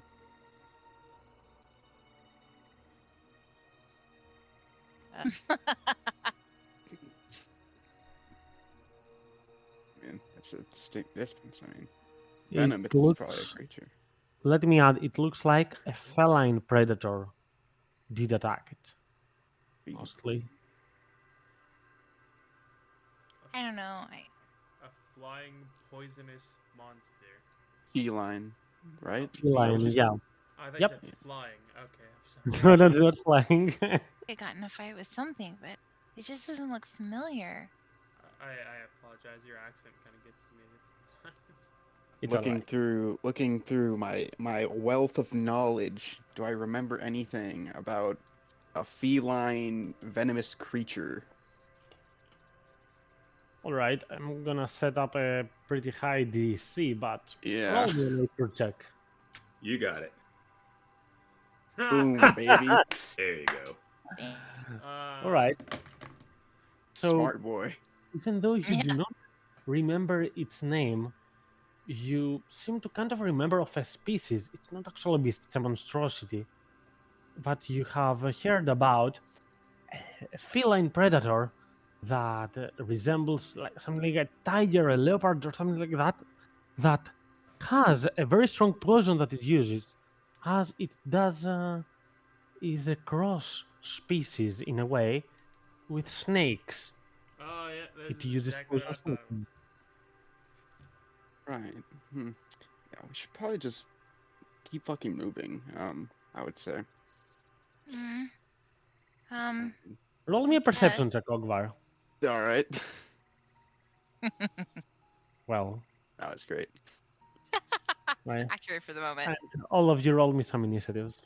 Oh no.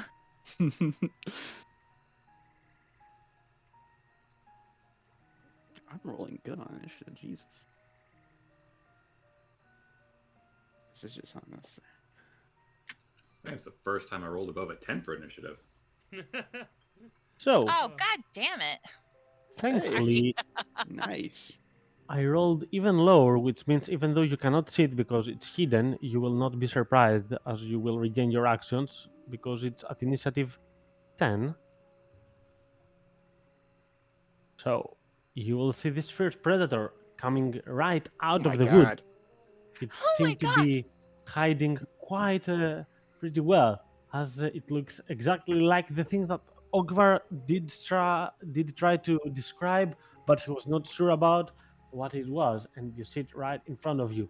This Kamadan running at full speed and attempting to attack you. So let's go right The here. thing. Oh god. Aren't you So I do have- adorable? I make 2 attacks, which means I will first attempt a bite as I pounce. Oh no, I will try to claw.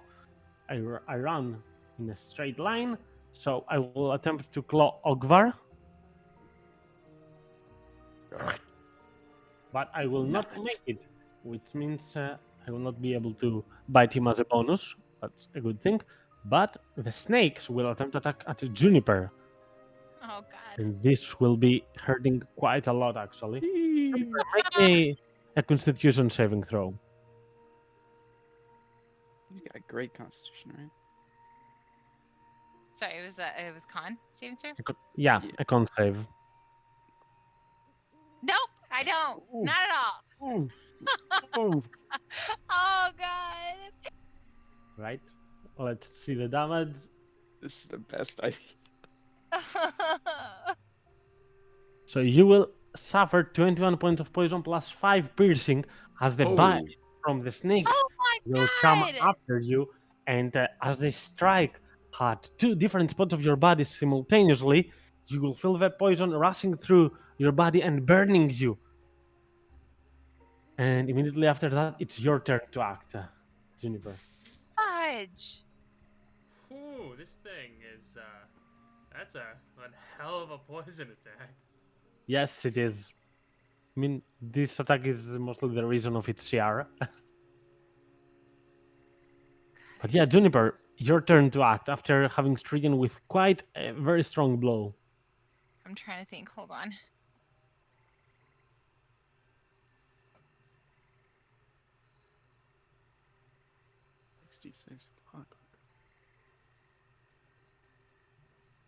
Oh god. I think I'm gonna use fudge.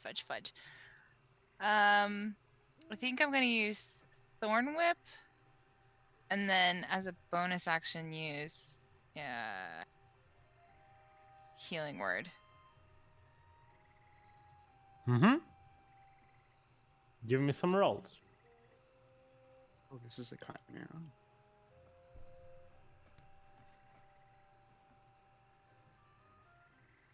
Hey, it's pretty good, man.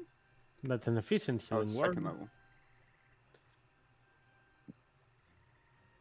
And slam it. Dang. 24 will definitely hit it. So 2 points of damage. Got him. Oh man. Okay. And that Gotta will teach be him. your turn. I suppose you don't want to get hit by an opportunity attack, so you will not be running away. No. And Ogvar, it's your turn. How large is this creature? Large. Oh, okay. Then, yeah. I'm gonna smack this guy with my maul. Right in his cougar head, his leopard head. Yep. Doesn't it? 10 unfortunately will not hit. But How's I it action seems- surge to try again. Go for it. Well, that works. Yes. Dang. Do some all damage. Yeah. Yep. That's good. And I'm going to push that with, where is it? Boom. And then an extra d6. An extra d6, yeah. Yep. Alright, Boom. that's barely but bloodied. And now it's pushed back 5 feet. And I Okay. interpose between them. And since I crit on him, all attacks have advantage on him until the start of my next turn, I believe. That is correct because of the crusher feat. You will be able to give a strong blow close to its head, and the Kamadan will become a little bit dazzled and doesn't have a very good understanding of its surroundings for a moment. So, look, you might be able to take advantage of that. Ah, for fuck's sake. I'm going I to probably should have subtracted some damage. immediately Whatever. hop down. I'm going to burn an adrenaline rush point so I can step of the wind to get my fucking ass over there.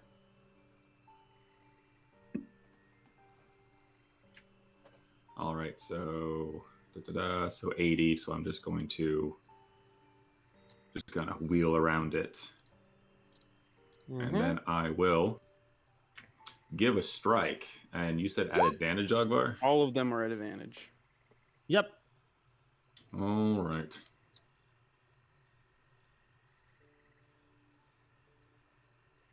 As I wheel back, I'll just kind of. I guess curiosity gets it killed by the cat. Hits Hope so. After For- that. 7 points of damage onto the Kamadan as you quickly surround it and try to make the most out of it. Ogvar, roll me a nature check once more. With advantage because you succeeded on the last one. Alright, Okay, it's okay. now that you see the creature, you remember a little bit more stuff. And you do remember an ability of it that it hasn't used yet. It has an ability to expel some gas from its body that makes people sleep. Alright then. But yeah, that will be it for Locke this round. And Sar, it's your turn to act. Shar will come. Let's see.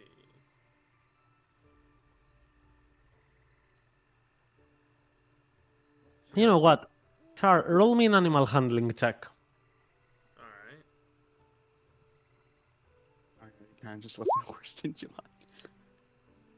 Okay, that's a decent one because Charles will be afraid quite of it and will make a maneuver that you were not prepared for, but you will manage to just get the grip of it and calm him down in time so that you will not fall prone. So you fully have your turn. Alright. Shar will come over to here.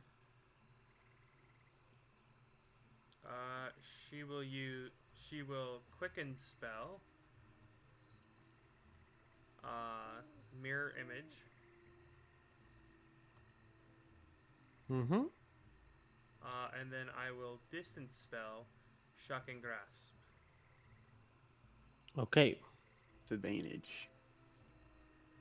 that hits, of course, and gets rid of the Commandant's reactions for the time being. So that will be 7 points of lightning damage, getting it even lower in damage as the Commandant seems to be kind of overwhelmed by your presence and lets loose a small howl. Nice. And that will be your turn, I assume. Yeah. You guys, the shocking grasp just looks like about a hand that like seems to be about twice the size of Shar's actual hand, just following her movement to grab this thing.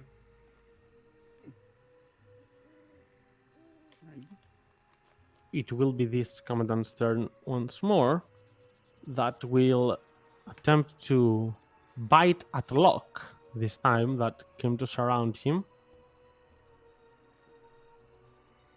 And the snakes will turn towards Ogvar, who did the most impactful attack on it.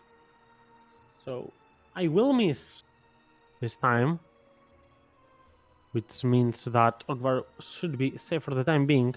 However, from the other side, there will come a second Kamadan. It seems like they are the opposite of genders, as it will rush right here from the shadows. You do not see it. And let me check how many of you can I get in a cone.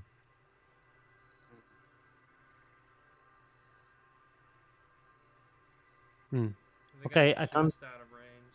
It's a 30-feet cone, so I can get Sar along with Ogvar and Juniper. Punch. Well, Which means I Juniper's would. gonna take 3 less damage if It fails. doesn't deal damage. It's okay. I need you to make me a con save. All of you. Okay. Sar, Ogvar, and Oh. Juniper. You literally just told me about that.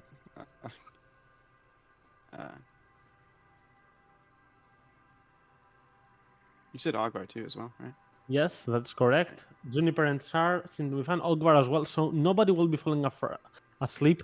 You will calm a little bit for a moment, but then you will stiffen as you get a hang of the gas and you close your nose and stop breathing for a moment, as you will be unaffected by it. And it will also lose its ability to use the sleep breath. As this was the second Kamadan, and it is Juniper's turn. Juniper, you will notice this Kamadan seems to be wounded enough that it will most likely start running away. Hmm.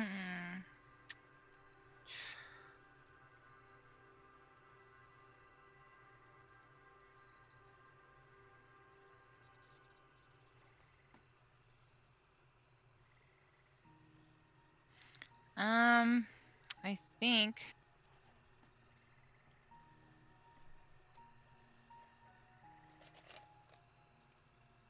I think I'm gonna place infestation on it. And which one? The one that's directly in front of me, surrounded by Locke and Ogvar. The one that is in front of you, or the one between Locke and Ogvar? The one next to Locke and Ogvar. The one that's. Okay. So I'll be rolling a con save for it. I will be failing, so roll me damage and direction. Oh man. You can see the damage, I mean, the 5, but direction for it, I would require that. Pull it closer over. Fudge. I guess to the 1d4. east. Let's Uh, check. You Yeah, can you- think you have to roll for the. Yeah, you roll a 1d4 to Oh, see where yeah, it yeah. travels. Yep. 2 means south, so it will move 5 feet downward without providing opportunity, but it doesn't get out of reach anyways. And anything else from you, Juniper? That'll be it. Okay, Ogvar. Alright. This one know indeed Juniper- will Juniper turn its sees it. back, trying to run. That's what I was about to ask. Okay.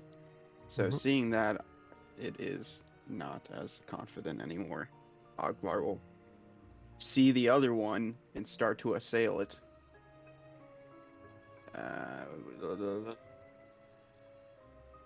Boom. He won't hit though. Yes, that will not be enough to connect. Bonus action. Wait, how much movement did I use? 5 feet. Alright, so then yeah. So. Wee. Wee. Then bonus action. Aggression. Okay, so you get my to the turn. other side to make it more uncomfortable and perhaps making it fixate a little bit on you as well. And that will be your turn. Sorry, I skipped Locke. Locke, it's your turn. Ah. All right. Yeah. Hi. So Yeah, I'm just gonna try to punch right down to the one in front of me between the eyes. And then just be Finish. clear, this is still advantage, or it was just that one round? It Just was for that one one round. Okay, cool. Give me an attack. That strikes. Roll me some damage. It's still up, though severely damaged and injured. All right. Well, if it's still up, I'm going to.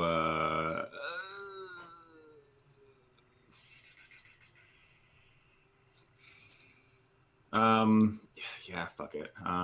Just going to do a whatever I decided to reskin it as, whatever flurry of blows.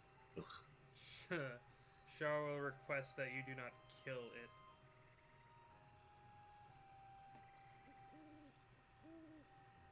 Okay, give me the first strike. I believe the first one will be enough, so you can point the second to the other. Yeah, it will be enough, so it will be down. So is it lethal or non-lethal? It is lethal. Okay. Sorry, sir.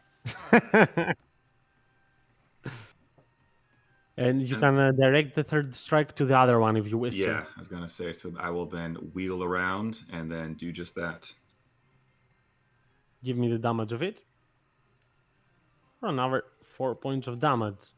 As Sar will, the time that you manage to make the Kamadan fall down to the ground, you will say, "Don't kill!"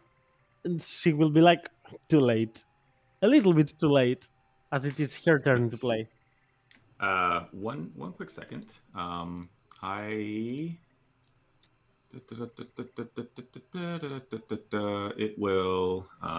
It cannot take reactions. Juniper, get away! Oh, right, that's actually pretty good. So it will be the Kamadan's turn that, startled by your strike a little Yeah. bit, it will attempt to use its claw on you, Locke. You just Or- skipped my turn. Yeah, I did skip your turn. You're correct, Sar. Go. Sorry. Let's see. Shar will. Shar was more along the lines of, "Hey, do try not to kill it." But then she saw Locke break its neck by punching it. She's like, all right. Shar will come over to here. Mm-hmm. Let's see.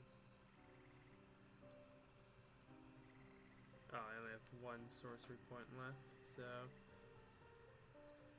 Shar will go ahead and she will shocking grasp. Okay. It already does not have reactions, but I know. it's still very effective from melee range. Oh, whoops! I picked the wrong thing. So give me the damage of it. 3. It like Well, now Quite a lot. Odvar, I'm landing it in this fight. Yeah, it's not nice. Got 3 damage. okay. Any other movements, Sar? No, that's all of it. Okay. So you know what? The commander will attempt to claw you instead, but you have the mirror image, which means I will roll a d20. And with an 18, I will attack an image. Let's see if I hit it. I will hit it, and one image of yours will be down. Mhm. And this time, let's direct the poison snakes to Locke. You guys Yeah, of see it. course it would hit him. Locke, roll me a Constitution save. I'm gonna just use the protection from earlier. He gets 3 less damage. Okay, that sounds good for me. It will be enough to keep him alive.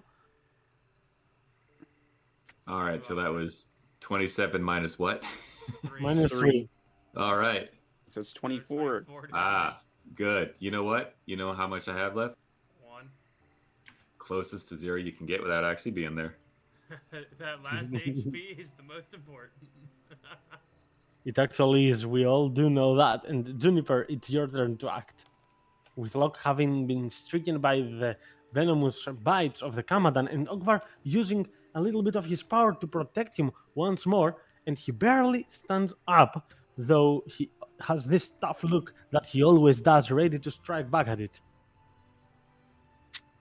Oh man.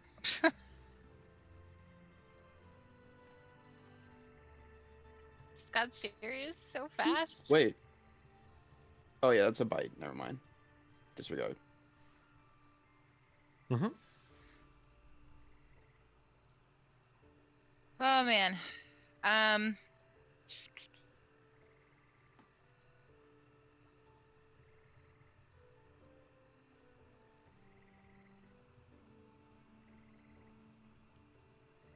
this man. I don't know if I do. Oh gosh. I guess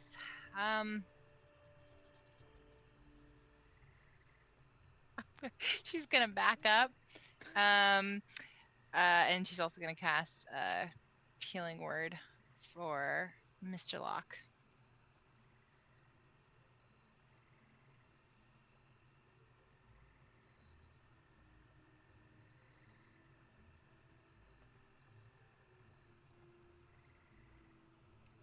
Oh God. That's literally gonna be it for me. Okay, so you will take the disengage action to get a little bit away from the Kamadan, or you don't actually need it because it doesn't have reactions. So you will use bonus action for healing word, and you can take as an action on dodge, perhaps something like that. Because you do have an action or a I thorn can whip. slap him. You can do any of those or an infestation. even Narratively, just she punch just him. doesn't. I was gonna say narratively, she doesn't even want it to notice her anymore. Like she is so freaked out. But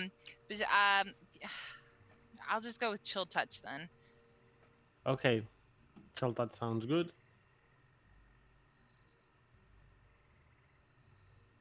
For 2 more points of damage, as this mucus hand appears close to the Kamadan and tries to get rid of its vitality for a moment. And Ogvar, your turn to act. Yep. Hearing that we're not killing this thing anymore, from the big boss, he's gonna move to try and get advantage. You're perfect. You're fully allowed to kill it if you want to. She just made a And request. I'm going to smack it. That smacks it. All right.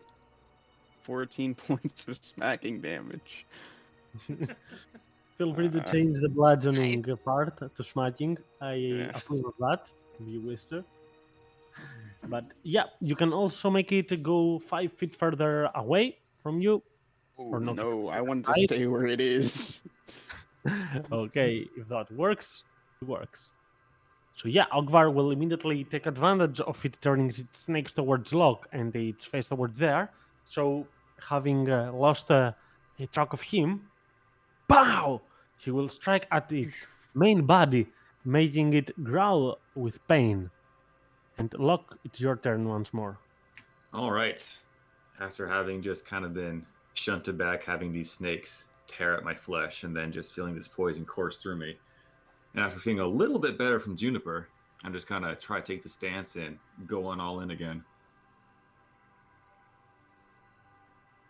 Hits. 13 is its AC, as you have just understood. All right. If she's still up, I'm going in for 2 more. It's not even blooded, to be fair. So All right. yeah, Yeah. Fair. Go. Fair enough. after Yeah, I those didn't hit two- this one with a sound strike. after those 2 strikes, it will certainly be blooded. But let's see how much. Wolf. -9. And then something I forgot. The last time I critted, I roll an extra damage die. That is correct. And also you can choose some options from your subclass, since you used Flurry. Yep. All right. Let's see. 2 I'm options. quite well. Yeah. So yeah, the one's gonna be no reactions again. Second is going to be just for the shits and giggles of it. Let's go of him making us dexterity saving throw. I will fail it, which means I'll be falling prone to the ground, as you manage a quite efficient strike on one of the Kamadan's front legs, and it will growl in pain as it can't stand up for the moment. It will take some time for it to recuperate. And that will be Locke's turn. If you wish, you can move, of course, since it Yeah, has no that's what I was reaction. gonna say. Nah, fuck it, I'm saying. And Tsar, your turn to act. Let's see. Shar will. It's still not bloodied yet, right? It is Looks bloodied. like Now I have this red marker to indicate bloodied. Ah, okay. But it see. has quite some life.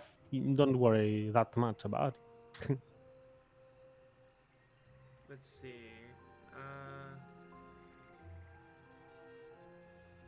To be honest, I think I only have like 4 ways to damage anything at this point. 3 of them are magical.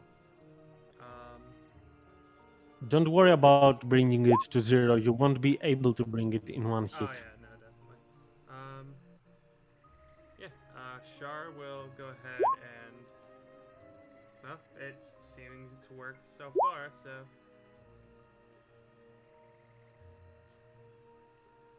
She will shocking grasp as the action.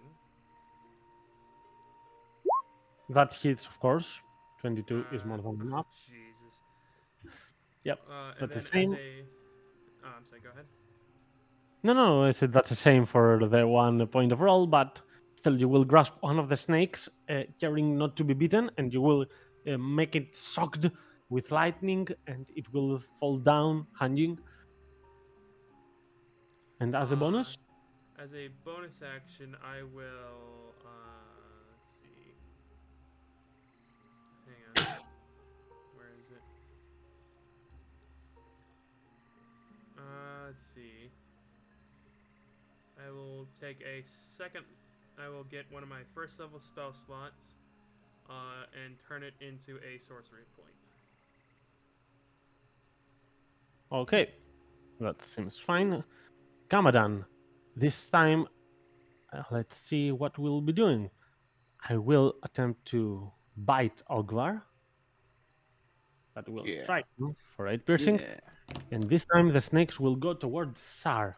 Let's see if she's light enough. I've used snakes once on each one of you, so let's continue the cycle. But yeah, it will go against one of the mirror images, which will be stricken down by the snakes and barely disintegrated after the bites of the snakes. So Sar, I'm so well, happy I guessed that. yeah, it's a very good spell. And yeah, one more will be destroyed, so you see only 2 Sars by now. Oh, I would have As actually it, succeeded. you will see it standing up first before doing those attacks, as it will realize the condition it's in, and perhaps it's getting ready to flee on the next round. Juniper. I'm going to cast Thorn Whip at it, and then additionally, I think I'll go for a bonus action of Healing Word on Locke. Okay. Give me the rolls. Thorn Whip hits. Give me its damage. And do you want to drag it closer to your side, or do you want to leave it where it is? I'm gonna leave it where it is. Okay, as you use the Thorn Whip as a real whip without dragging it, you slam the creature in the back, making it even closer to falling down. And then you utter a small incarnation that will heal some of Locke's wounds, mending his troubles. And Ogvar, it's your turn. Right. As I see it standing up, I'm just gonna take the maul and go with an underhanded swing right into the rib cage. Here it comes. You Well, have that's with advantage because of advantage, luck, so it hits. Yeah. Yeah. The wonderful sounds 13. of crickets and xylophones to this epic battle. And with that, it seems really close to dying, the Kamadan in front of you. You remembered its name. Right now, you remember it's Kamadan, the name of this creature. It's Commodon, guys. It's a Commodon. That's why we should have left. As you hear the all of you going like dun, you remember the Kamadan. Okay, I'll stop making puns like that. And look, it's your turn. All right, good to know. I'll be killing 2 fucking Commodons then. And Sarah screams, "Don't kill!" If he wants to kill Not- him, he's more than welcome to. Not the time. And so I do have advantage, or no? You do have because Okay, of cool. Ogbar. Okay. Yeah, he's there. Okay, got it. Mm-hmm. I mean, Shar isn't like, nah. And she's like, oh, all right, if you want to kill it, go ahead. I'm just asking. Okay, Oxon is 15. He doesn't care. it's still up. All right, yeah. Barely. Last adrenaline rush point. Okay, you want to make sure you don't miss it, and yeah, roll if you wish for Fuck yes. flexing, but it is not required. 18 points of flexing damage. So, question: is it unconscious or dead? Oh no, it's fucking dead. I'm just going right between the eyes with a giant, kind of a driving down hammer fist. Just roll black. Right, and it will indeed go down, with Locke having survived once more, and the 2 feline predators, which seem to be a pair of mates, and you are up and alive. The horses seem to be a bit more relaxed now that the predators are not there. And yeah. So, what are you going to do? Ogbar's gonna take a small knife and start skinning this thing. I can get this done quick. Do you have proficiency in leather working supplies, Ogvar? Oh. How about we just Hey. how about we put them in the cart? We're heading to the city anyway, so why don't we just sell their bodies? And Ogbar takes the knife out of one of their ankles. He starts dragging it. Juniper's gonna cast lesser I can talk lesser restoration on poor Locke. Before Locke starts walking away, Shar will walk up to him and hand him a potion of healing.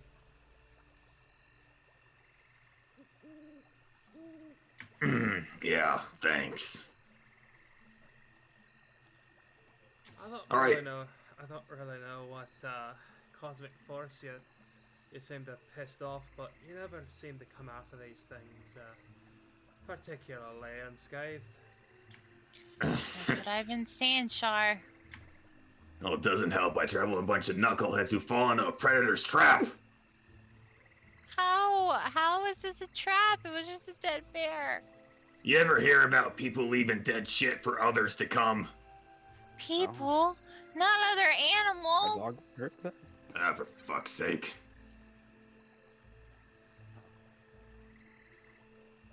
Oh then, shall we get going?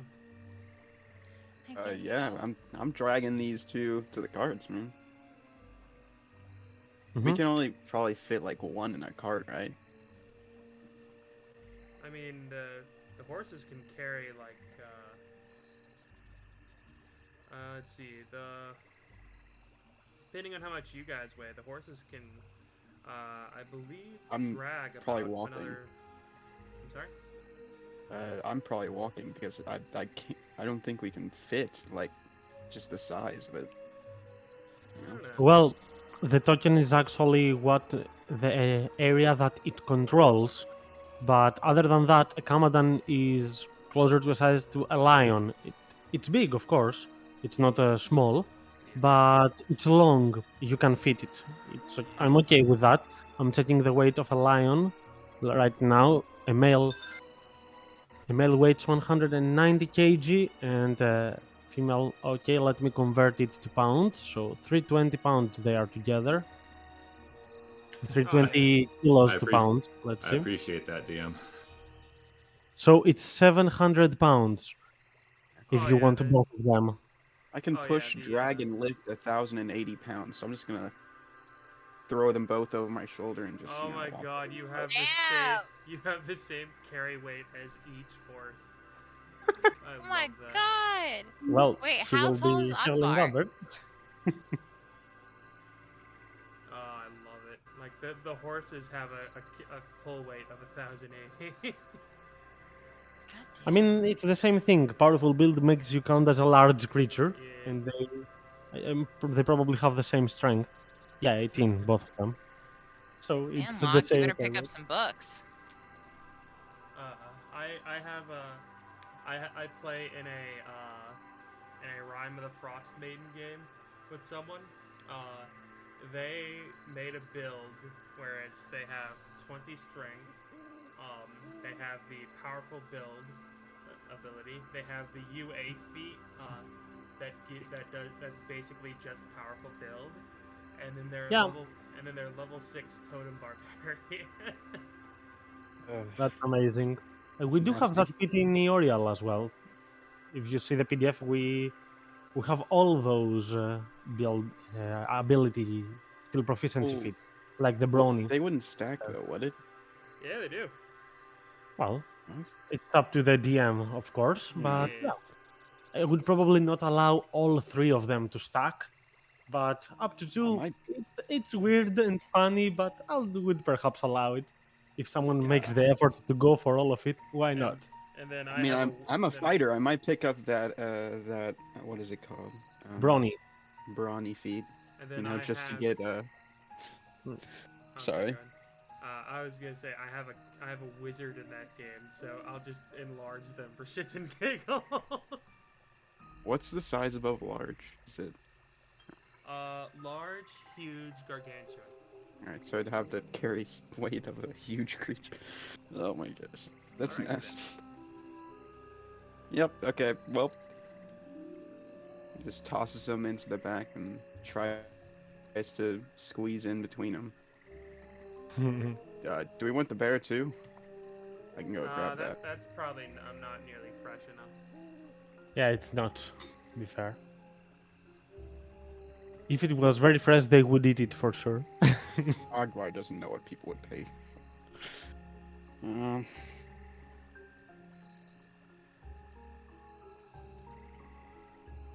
Great. But he did not drink the potion, but it's certain that Locke will need it. He is always the one that needs it. We don't know that. Oh, that's harsh.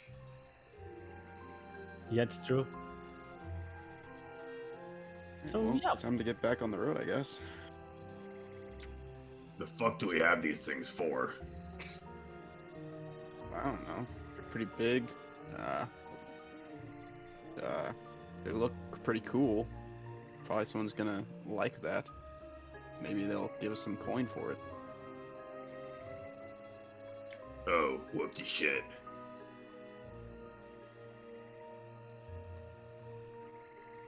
Sar, as a merchant, roll me a history check. Alrighty then. Let's see. Do I get any benefit from this? I can see it happening. I mean, I did ask you to roll as a merchant, so feel free to have it. Sweet. Doesn't Alright. matter, 14. It's okay. 14 is 14, and you do know that in regards to skinning and stuff, since you did damage the animal a lot, you would not be able to make much gold out of it. Perhaps a little bit.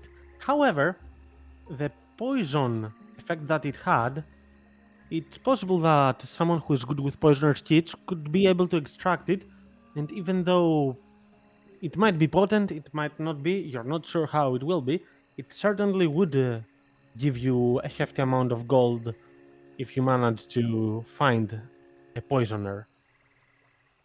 Though that's more common in, not the cleanest markets. Oh yeah, that's what I was thinking. Like the skin would be one, the meat maybe.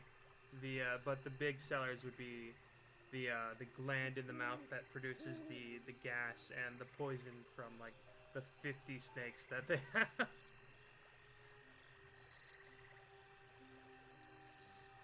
So that will be for your journey for the time being. So this day, the rest of it will be quite peaceful, and you will set up a small campfire, rest for the night, and continue your journey the other day. And actually, the next handful of days will not be as troubling as the first one. It will be going in a more calm manner. You're slowly getting the hang of commandeering these vehicles and the animals that are driving them. Charles, Chuck, and Cheer, of course, being the three MVPs for it. And you will not be exhausted by it, but you will not actually save time from traveling on foot. Though you will be able to carry with you all those beasts that you did find earlier, and you will also be able to carry all the other stuff that is at the cart of our Oh, yeah, friend easily. Star easily without any troubles. Though it seems like Ogvar would not have any trouble anyways. But yeah, this is only the beginning of your hoarding little team. And by the end of the third day, you will be resting at your campfire, having made quite a large big way, sorry, not large, towards the town of Ironhaven, the metropolis of Ironhaven, to be fair. It's a very big city. And next day is the day that you will be arriving, and you're aiming to reach Ironhaven by afternoon so that you're not left outside it. And you're quite optimistic that you will manage to achieve that should not anything worrisome happen in front of you.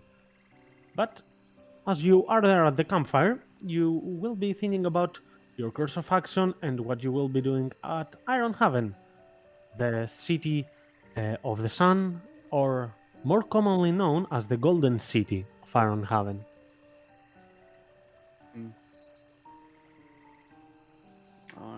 So, What to You know take those- first watch? Sorry. Those things have been baking in the sun for the past 2 days. They're starting to fucking smell. Yeah, that's kind of why I wanted to get it done quickly. But shouldn't be smelling that, or shouldn't have been baking in the sun. It's a covered wagon.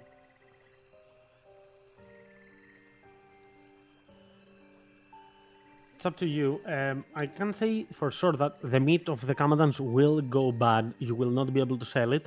However, it's possible that you could eat it in these days.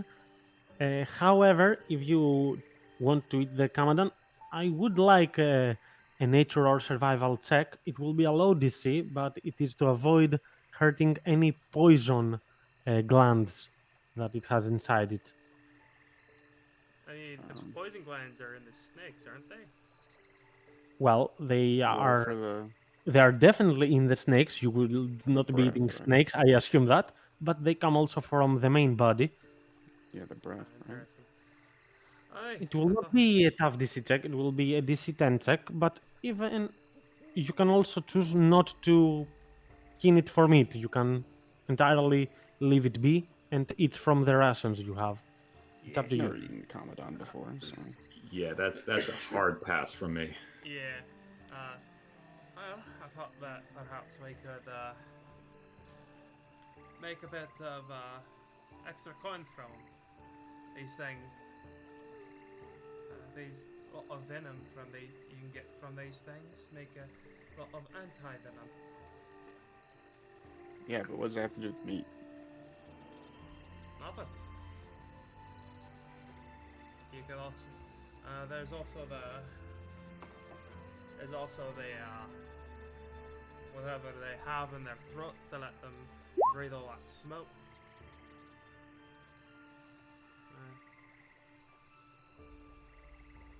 Oh yeah. Or perhaps someone just wants to buy the body, taxidermy it, and put it on their mantle. Oh, Well, they don't need meat for Star, that. you're so boring. I love that. It's funny. Let's see. You guys really don't want me to eat the meat. I can all subtracting my rations. Let's see. I Oh, would- be my guest, Ogvar.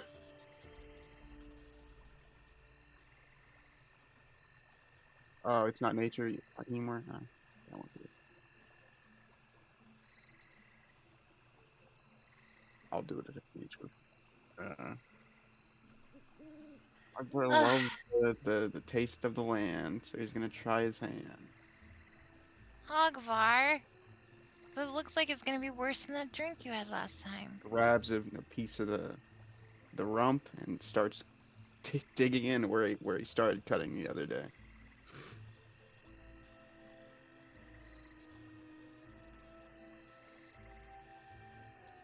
So, yep, you will be able to use your knowledge in nature to not use for meat any of the valuable venomous species of the Kamadans, and you will actually have some nice meat.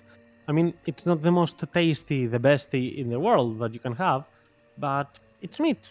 It's not dry food from the rations, and these days you kind of cared about what you ate. You didn't eat anything much better than that, so you will Uh, actually enjoy this. is Whoever eats from it, of course. How long have we been on the road? Yeah, how much rations are we using right now? It's the third day. Well, as I've told you in most of my groups, except when it comes to survival, for example, if you were trapped here, I would ask you to uh, care a lot more about rations. But right now, since we are traveling, don't expend rations. It's mostly for the feeling of it. I'm fine with it. If there ever comes a small arc of quests that survival is important, I will tell you, of course, to count anything that you do like that. But unless I tell you so, feel free to just have some rations in your backpack, the ones that you would have in any time, and don't expend them. I'll just make sure to give you 1 or 2 less gold pieces as gold rewards in each quest. That would be for rations. All right? Juniper. Yeah. I got something that I was pretty interested about. Ugh, You grew up in the Ogvar. forest, right? Did you learn to read? No, I didn't. I mean, yeah. I mean, it wasn't really necessary.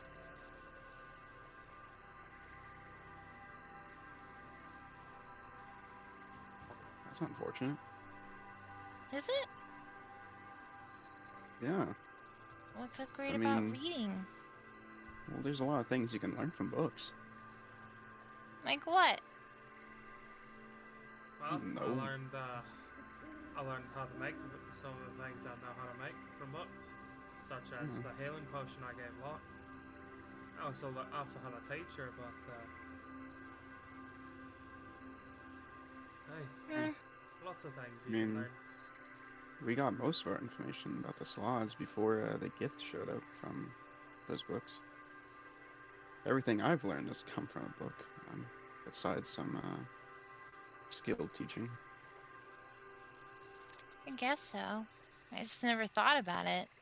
I mean, I never really made it into any area until you guys. Well, if you want, I could try and help you. I could teach you a bit of common. I'd like that. I'm not a really good learner though, but I can try. Trying's the key thing. It doesn't matter how long it takes, as long as you get there. I suppose. Hopefully you don't get irritated. I don't expect to. Do you want some of this meat? I think I burned it a bit. It's a bit crunchy, but Ugh, no. Is it gonna be like your drink? oh, my drink. It doesn't really taste like that. It's kind of just like pork. If you ever had that, it's like not great, but something to eat. I'm okay. Ugh, I'm just really tired. All right, well, whenever you want to start those lessons, I would be willing. Absolutely. I don't know what I would use it for, but I'm interested. Oh, maybe start with a book about not being a dumbass and walking into an ambush. I'm turning in. Ugh. I've got a book that we can learn with. Might be a bit advanced, but Always grumpy at the end of a fight. Alright, so Always who's taking which watch? I can look out first if you want. I guess I could do it with Ogvar too. Maybe you can teach me to read. Possibly. Probably best you don't do that. Might be best. You should probably do that on the road. After all, if you stay up with Ogvar, either you're gonna have to stay up a bit longer to take your own watch, or we're gonna have a period of time where no one's taking watch. Yeah, that is true. We do have multiple days to spend doing this in the wagons, I guess so. and you look pretty tuckered out, so I don't think you're in the right mindset right now. Whatever you say.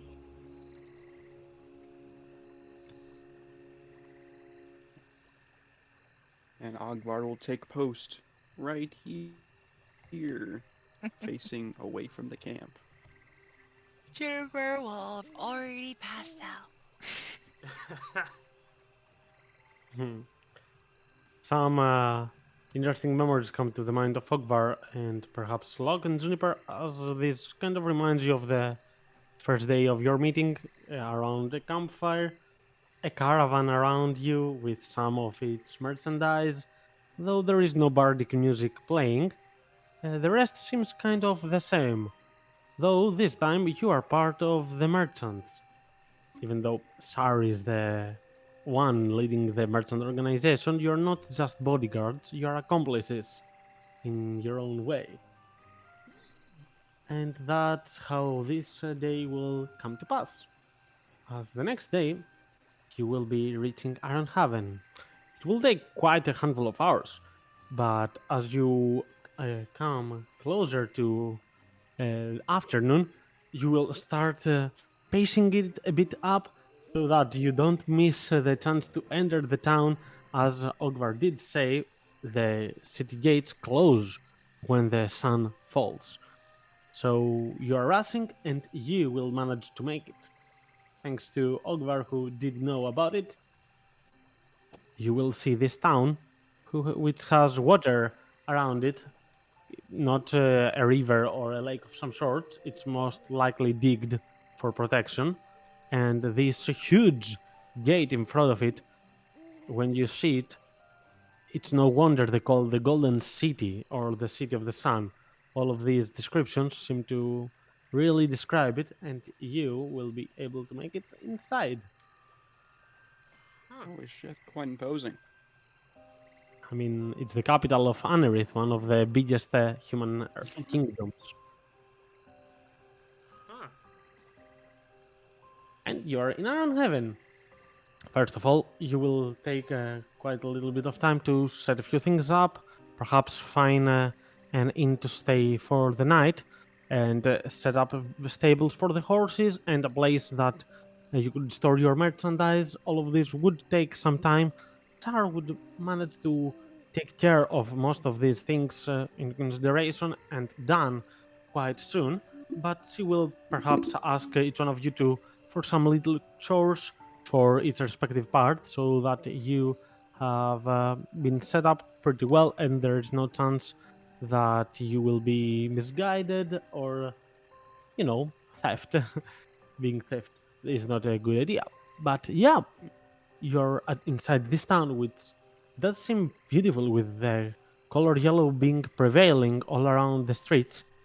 I mean, it's the favored season for watching this town in front of you because it's autumn, and even though the streets already were decorated with yellow markings indicating their faith that they praise the yellow god, now even the trees seem to resemble the same color, giving it a very astounding and awesome look. Nice. Give me. Never mind, don't give me a check.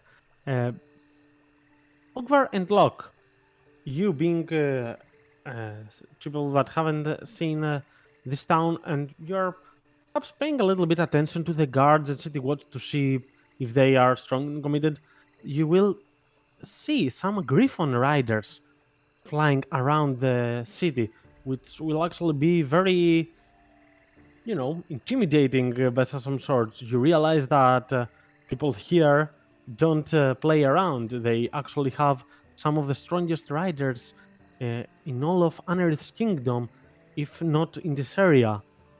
But Juniper, you will, at one point, see something that looks like a Kamadan. You're not sure what it is, okay? It looks like a lion. I mean, not really a Kamadan, but it resembles the feline part of it. But it has wings. You will see it up way ahead. You will notice it barely for a moment, but you will be really amazed by the way it looks like. Oh, wow. And then you will miss it. No other will see it for the moment, for the time being. Wow. But as it passes by, you will see some people around, some commoners, pointing, "Oh, look, the captain of the watch!" Being pretty amazed, as you do realize that there was a person riding this winged lion.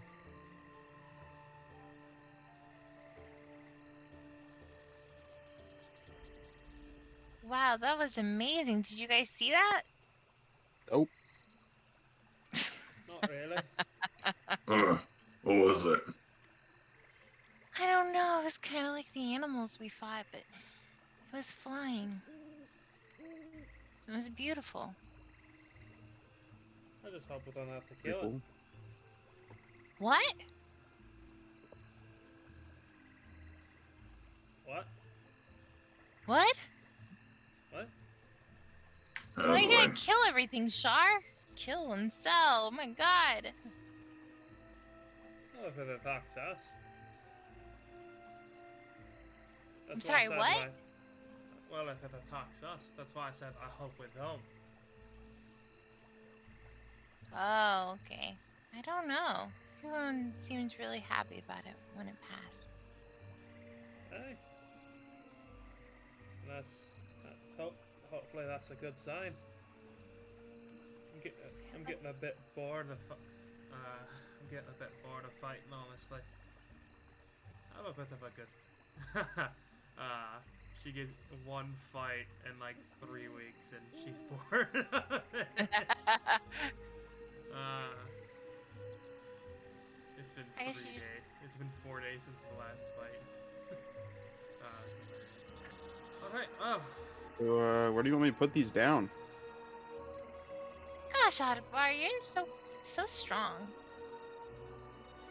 Perhaps we can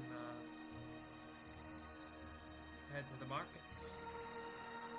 Actually, Sar, you do realize that even though it's not a good day to go shopping around, it's actually a good time for the black market. Perhaps to find some shady traders around for the poison stuff of the Kamadans.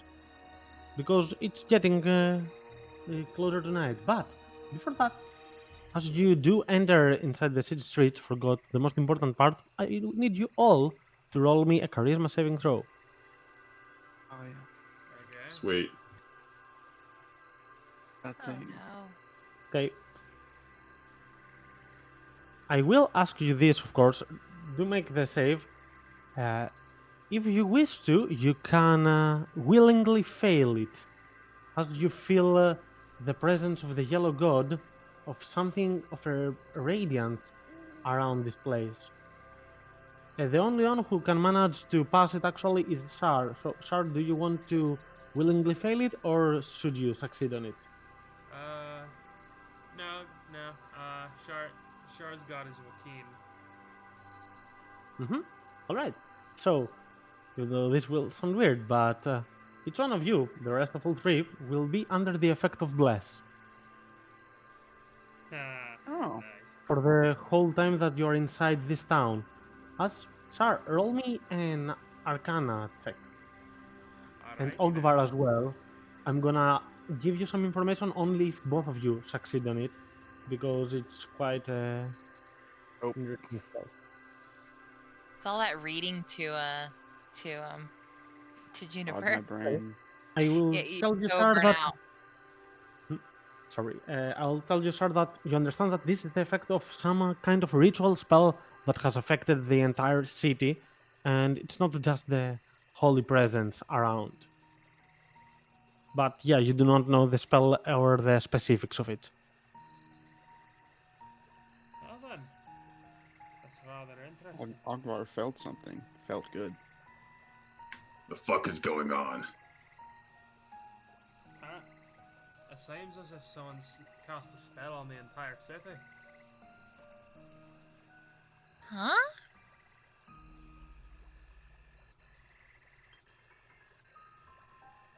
How and why? Doesn't seem to be anything harmful. It seems to be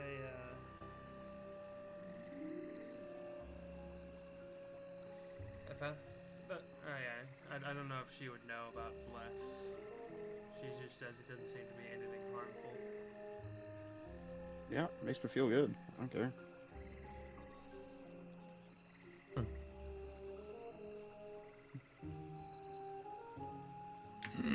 It's fucking weird.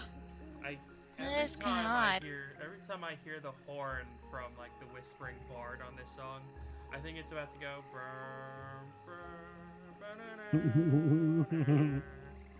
Like I keep thinking it's gonna start blasting Star Wars.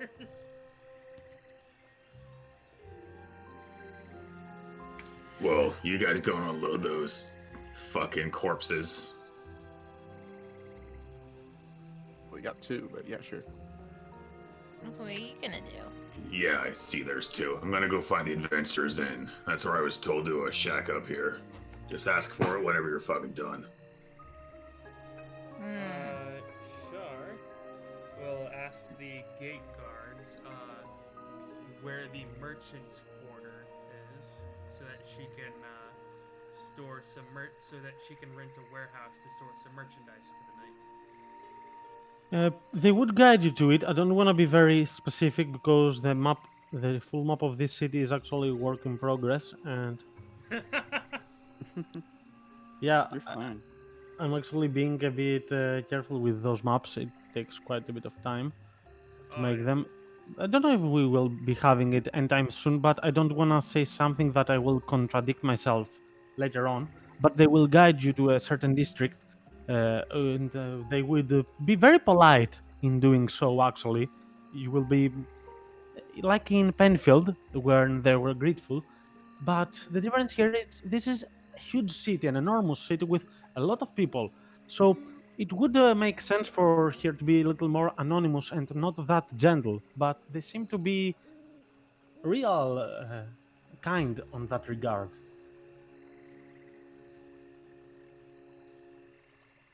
Oh, that's wonderful.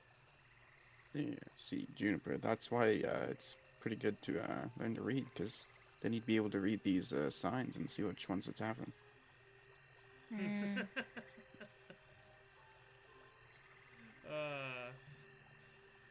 Alright, so how much to Guess so. how much to store the let's see, so it's 15 silver for the 3 horses. How much to store the stuff for the night? Well, I did notice you have all the stabling and feeding costs for it. So what you are asking about is about the merchandise for the cards, right? Yes. How much to rent the warehouse for a little bit to store like the merchandise? Like the Okay, carts and the so merchandise and stuff. there will be you will be offered for two choices. One of them will be you can rent a warehouse for that fits both your carts and actually has space for quite a bit more, but for another wagon perhaps at whole, and it would cost at the price of 1.5 gold pieces. I mean, that's 15 silver pieces as well. It's a small warehouse, but it has uh, room for both your cart and wagon, and perhaps for one more wagon. And he would ask for 15 silver pieces a day, or he could offer it to you for a whole week for 7 gold pieces. Hmm. I'll go with the week. 7 gold pieces. Okay, he will ask you to pay half in advance and half after. I mean, I will not do anything shady on that aspect, so feel free to just remove all of Shar the will parts. just give you all of it, yeah. Hmm. Okay. Well, Akbar, what do the signs say about 2 dead bodies? Oh, you mean the commandant's? Well, it's not really. Do I see any signs that say something like "sell your dead bodies here"? Shar's just gonna have them in the warehouse. Oh, you're gonna. You're not gonna sell Oh. these yet? I Oh mean, my god. The next day, yeah. They're how do like they- rotting. What about the black market? What about it? Well, BG said that it was. That's what it was open that night. Okay. It's not about I'm not gonna put it in the black market. speaking about a black market in general. I'm not- sorry. I didn't. I don't know. Yeah, if you want to sell it to someone more pricey in regards to selling the poisonous stuff from it, that would have to be probably done at night because it would be a lot easier to hide your activities from the guards. If you want to do something more open, like, I mean, poisons are even used from alchemists that are not that shady, but the normal prices, the legal ones, are a lot less, so you will not make that much money. But you can go both ways. Yeah, Shar would. I mean, it would still be a lot of money from like the sheer number of snakes that these things have, as well as like the gland in the throat. So why not? It would be. Yeah, Shar is an honest merchant, so she would go to other honest merchants. What a lie. What do you mean a lie? What an honest merchant distorting her prices. I know, right? Anyway, Speaking of, throws it in the warehouse. Okay, well, let's go back to the. historic Have an value on inspiration. both of the lions. Sar, have an inspiration for staying true to the character instead of just wanting to earn money. Yeah. I like this. And yeah, so you will be making sure that you have a place to stay for the night, a place for the horse to stay and your merchandise as well. And Locke will manage to find the inn called the Adventurers Inn, in which there you would be perhaps heading. And as he will find and call you to come visit this place, as you would go towards there together, all 4 of you, you will see a poster right outside the inn. I will give you access to it to read it. It's in the handout session, the poster. Let's see, what does this poster say? It says, wearing masks is tyranny.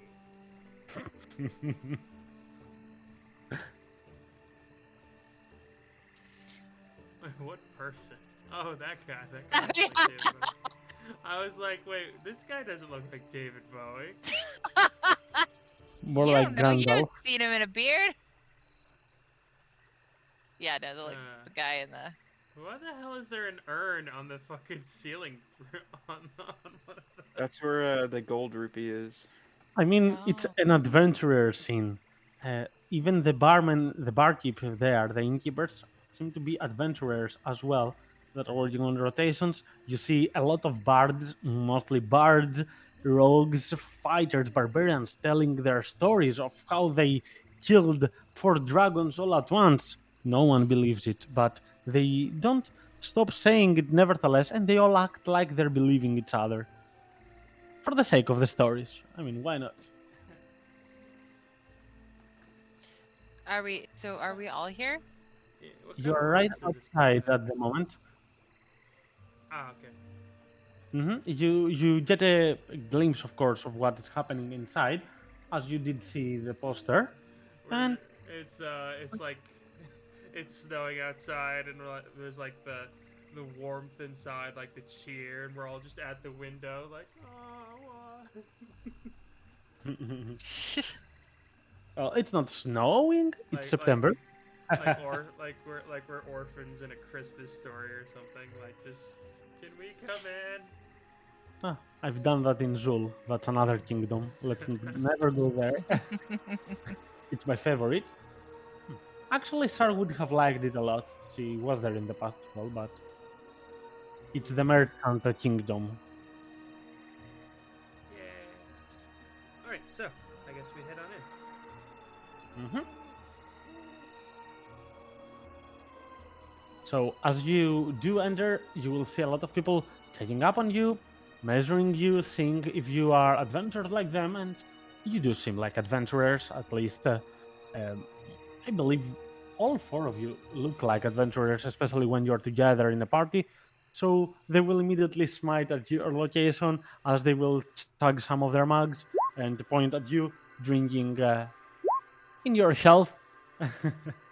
An orc, As a a- half orc, a tiefling, and a human walk into a bar. Well, it's the Barley same and thing stuff. as in Penfield. It's Anerith. Anerith is still doing its strange things that people like people from every race a lot. Don't. It's a safe place, let's say. If you go outside Anerith, it will not be that a safe place. But here, they love orcs, half-orcs, and tieflings because the more evil a race is said to be inherently, the more value it is to overcome and become a valorous adventurer, a hero. And they really have that aspiration thing in Anerith where they believe that everyone can prove themselves to be someone better. And that goes even a lot more to an orc, for example, that has some bloodthirsty thoughts coming from the date of his. So yeah, you will get some smiles here and there, and immediately the barkeep will come and give you 4 shots, as they'll say, "You're new here. First 4 are on the house." And they don't mean 4 for it, but yeah, you will get 1 shot. It's not something that you will enjoy a lot, but the gesture still stands, and it's very kind, and the atmosphere in this scene seems to be actually very chill and nice. And you would perhaps be more gracious about it if you did not have a tough day traveling all day long.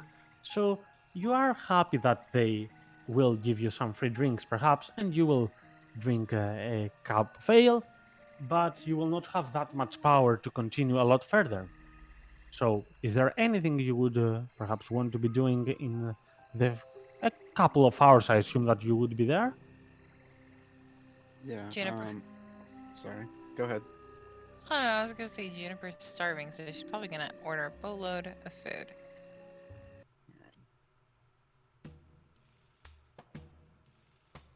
What would you order? Sorry. I'm sorry. What type of food, Juniper? Come on. Oh, that's a good question. What you guys got here? I thought the music cut off like kind of suddenly, and then started playing a different Like the thing. So scratch. I thought like there was a commercial playing or something. Well, I mean, it's bards here, so it does count as a commercial. They all are all about commercials if they lived in our age. But So yeah, true. you will see a lot of food reskinned as titles. So there will be things that are explained that are pork meat, for example, and they will be called dragon's ears or stuff like that. A lot of fancy stuff though it's not that pricey compared to high-class restaurants. It's a lot pricey for a small tavern, but it makes sense. Adventurers are people that do have a lot of gold, so yeah, they kind of take advantage of that in a good way. They're not being rude to anybody. They're being rude to my coin purse. That's your deity, so they're actually being rude to your religion. But yeah, you will be able to take a pint of whiskeys or ale. All of this would cost at 3 silver pieces a mug, or a Juniper, smaller glass for a whiskey. But yeah, Juniper's gonna whisper to Ogvar, Ogvar, could you order for me? I don't want any of those fancy drinks. I just want some food. Anything, please. Yeah. Excuse me, sir. Can we get the pork platter? And do you have any sandwiches you can make? You mean the dragon ears and the chimera bread, right? Yeah, the dragon ears. Yep. Dragon ears? I didn't know dragons had ears. Well, Sure. yeah, Well, that will be 8 silver pieces. yeah. Okay. He'll hand over a gold. Oh, thank you. And he will prepare this and come on, go sit on your table, and I will come serve you soon. Thank you. Ogvar, all these people are so happy and there's so many of them in one place. Not you. It's like the last. Oh, you're not. I had to tell you, you're not used to this sort of thing. Shard just No. looks completely at home. Obviously, I'm used to no one in a swamp. Feel like we know this, Shar. Char was Char a bit just, busy counting her money. Shard just takes a deep inhale of her, of her pipe, and she just goes, "Aye, we do know that," with like this small wry smile.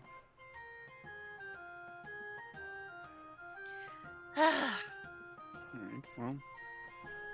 Igvar will sit down at the table, and he'll take out his notebook, and he will start scribbling in the pages with his like really bad handwriting, but it's whatever. And he'll write down the common alphabet on one of the newer pages, and get ready to start teaching whenever the food arrives. Shar will then just very lazily like waggle her fingers at the notebook, and you see as a much neater version of the common alphabet appears.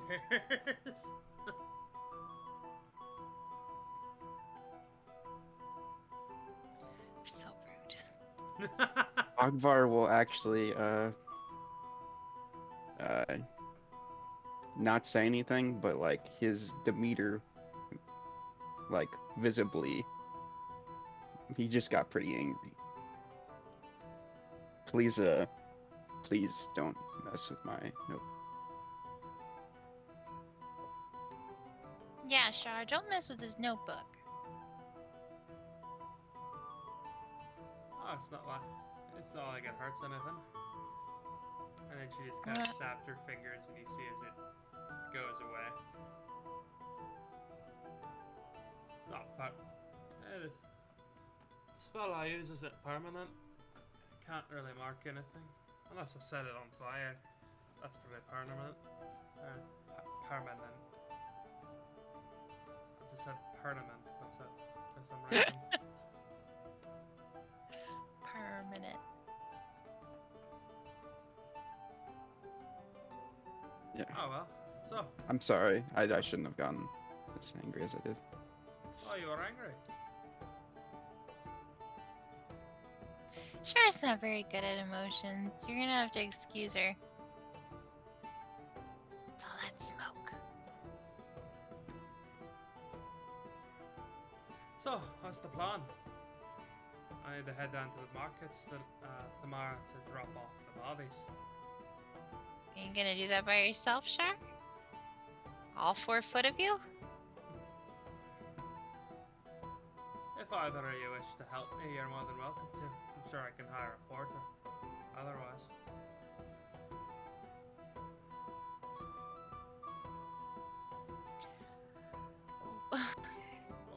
What's Locke doing? Yeah, what's the plan?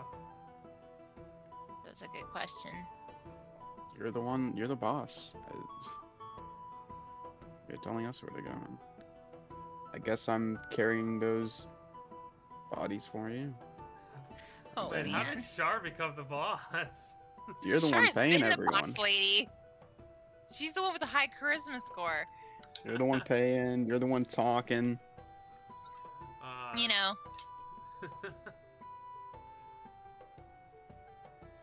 Maybe we should get Locke to come over here.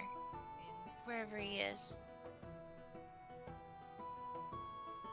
So what kind of food is being served here? We ordered a pork platter. Oh, think And of it a like dragon a ears. tavern. It's not Yeah, something. that's right. It's not something very fancy, but it has cool names for the plates that it serves, for the dishes. It's just Shar it's a would- kid's menu. Shar would probably just ask for like some soup, a pot of tea, and a loaf of bread.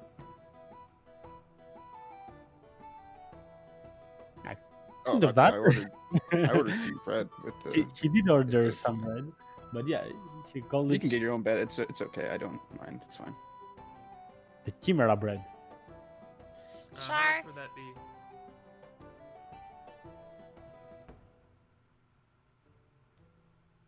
I'm gonna put some meat on those bones. Me and Shar are both like wafers. Back. So it's with a pack of apples. Along with this meal. Shar, can't you give Locke something to make him happy? Oh, I could Or make like- several things to make him happy. Oh, I don't know how happy he'd be, but he'd be tripping his balls.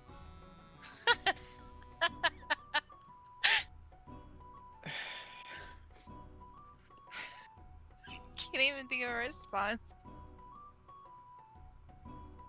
It's not a tobacco pipe. She has a crack pipe, dude. She's that caterpillar from Alice in Wonderland. That's all I see my Shar as.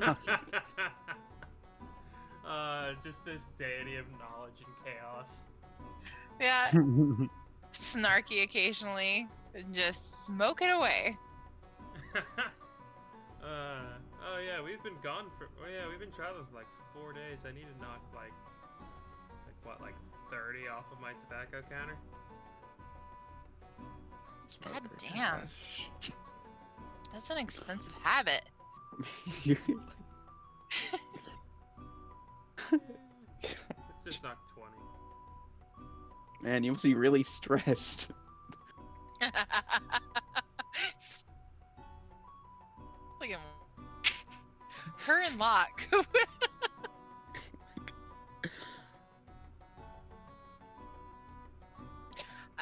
Juniper is gonna kind of man can't talk. She's gonna kind of search the crowd and see if she can find Locke. See if he's anywhere nearby. And go walk over to him. Locke. Sorry, what are you searching for? Are you searching for I Locke? was just looking for Locke in the Okay. crowd. Let me paint you a small picture. If you are going for Locke, you will see this guy being the barkeep right there, a dwarf, a quite brawny one at that, having facial hair, red, and very rich on that regard. And immediately he will notice you coming by, as your friend Locke will be standing with the back towards you on the counter. She's gonna kind of tug on his shirt and Locke, don't you want to join us? Why? We ordered some food, and I think we're gonna make a plan as to what to do. Cool. Let me know what it turns out to be. Locke, you gotta join us. You gotta have some input. Yeah, the plan's finding those fucking wizard apprentices, right? I don't know yet. I think Shar has some intention with those things that we caught. But we haven't really expanded on that. Don't you want to come over and talk?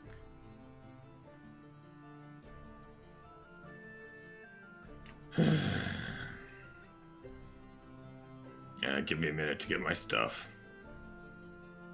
Do you want some help?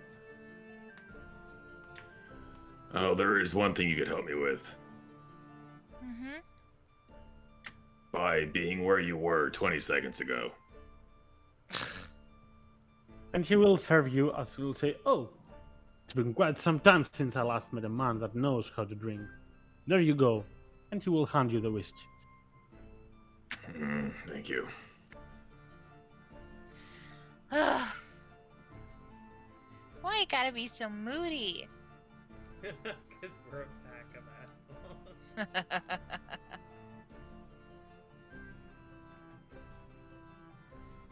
Looking up from writing stuff down for lessons, does Ogvar see any other orcs around? Well, roll me a perception check.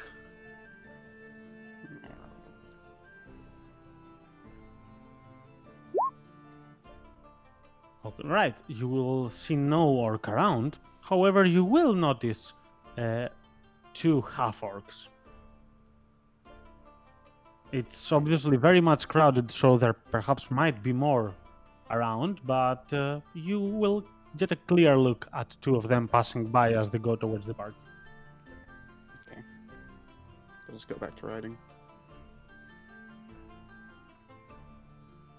And yeah, as you will return to the table, have a small chit-chat, reorganize your thoughts.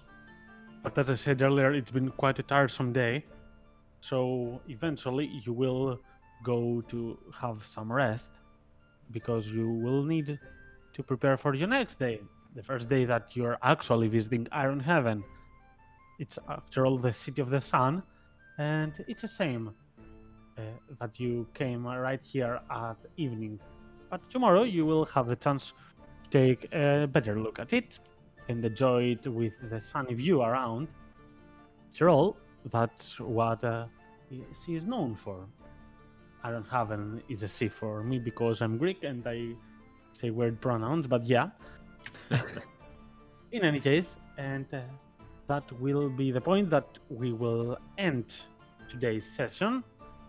As for next time, we will be beginning the journey inside Iron Heaven as the beginning of our new arc. Oof, man. Alrighty. At least I didn't go for an aristocratic at 4 gold pieces. I sit over here with my 2 silver pieces. Bougie bitch.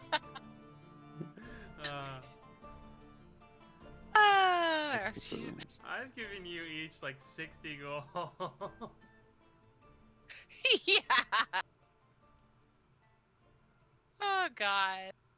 Just Shar and like.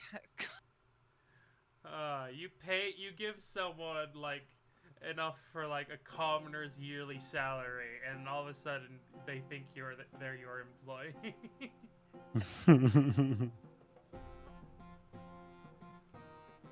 Well, I need to ask you all a question at this point because they did ask me. I will, in this server, I'll be making a few more channels these days because I'm trying to make it grow a little bit and reorganize it, because we did organize in different servers the groups, but now we have one mass server, as you did notice with the off-topic channel and the character art. More will be coming. One of them will be kind of a self-promotion for streams and stuff. And I would like to ask if you are fine with or stream link being sent to all the other people of this server. I mean, not personally in a channel, but that means we might get some people from here watching us, if you're all okay with it. Yeah, too easy. Yeah, I'm done. All right, I'm glad to hear that. So when I set up the text channel, I will just text you, William, to send the link there. All right? Yeah, sure. So yeah, that's the first one. The second one is particularly directed to you, William, as well. In regards to our world, I was checking some stuff on the religious parts and deities, because we have removed some deities and made some others condensed with one another. We have merged actually some deities so that it becomes a bit more similar in some regards from the Forgotten Realms. And I can see Joaquin, even though she's not on the PDF, I can see her existing in this world. But if you are fine with it, I would most likely like Joaquin to be a part of Lady Luck or Lady Doom. Depends on your aspect or how do you want to approach this. But Lady Luck is a lot more fitting because she has the aspect of trickery, but more in a good manner. And Zulport and Zul in general is the place that they mostly respect and favor the deities of luck and doom, both of them actually. But yeah, a lot of merchants in our world seem to favor her. So, do you have any preference? Would you be fine with reskinning your faith to walk in to Lady Luck instead? Alright. Or if you want to stay true to Wokin and because there is something important on her part, I'm more than fine with it. But I'm also okay if you want that part of Wokin to be added on Lady Luck, perhaps. Is that is Lady Luck a homebrew thing or? Lady Luck is Timora, one aspect of Tihi. Let's see, 5E. Timo- Timora. It's written with a Y. Timora. Let's see.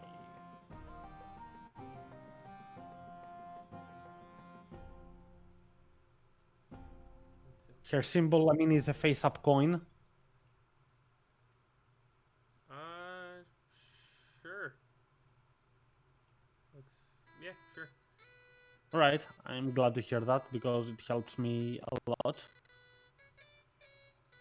But yeah, if there is any important part of the Wokin's church that perhaps you've read for flavor and stuff and you want it to be added to Timora, well, it might be reskinned, but I can certainly see it happening. Feel free to message me in that scenario. I'm open to suggestions. Alright. Alright. Okay. I'm gonna go ahead and end the stream here. Mhm. See you later, everybody. Cheers. Yeah, see ya. See you guys. Goodbye. Good night, all.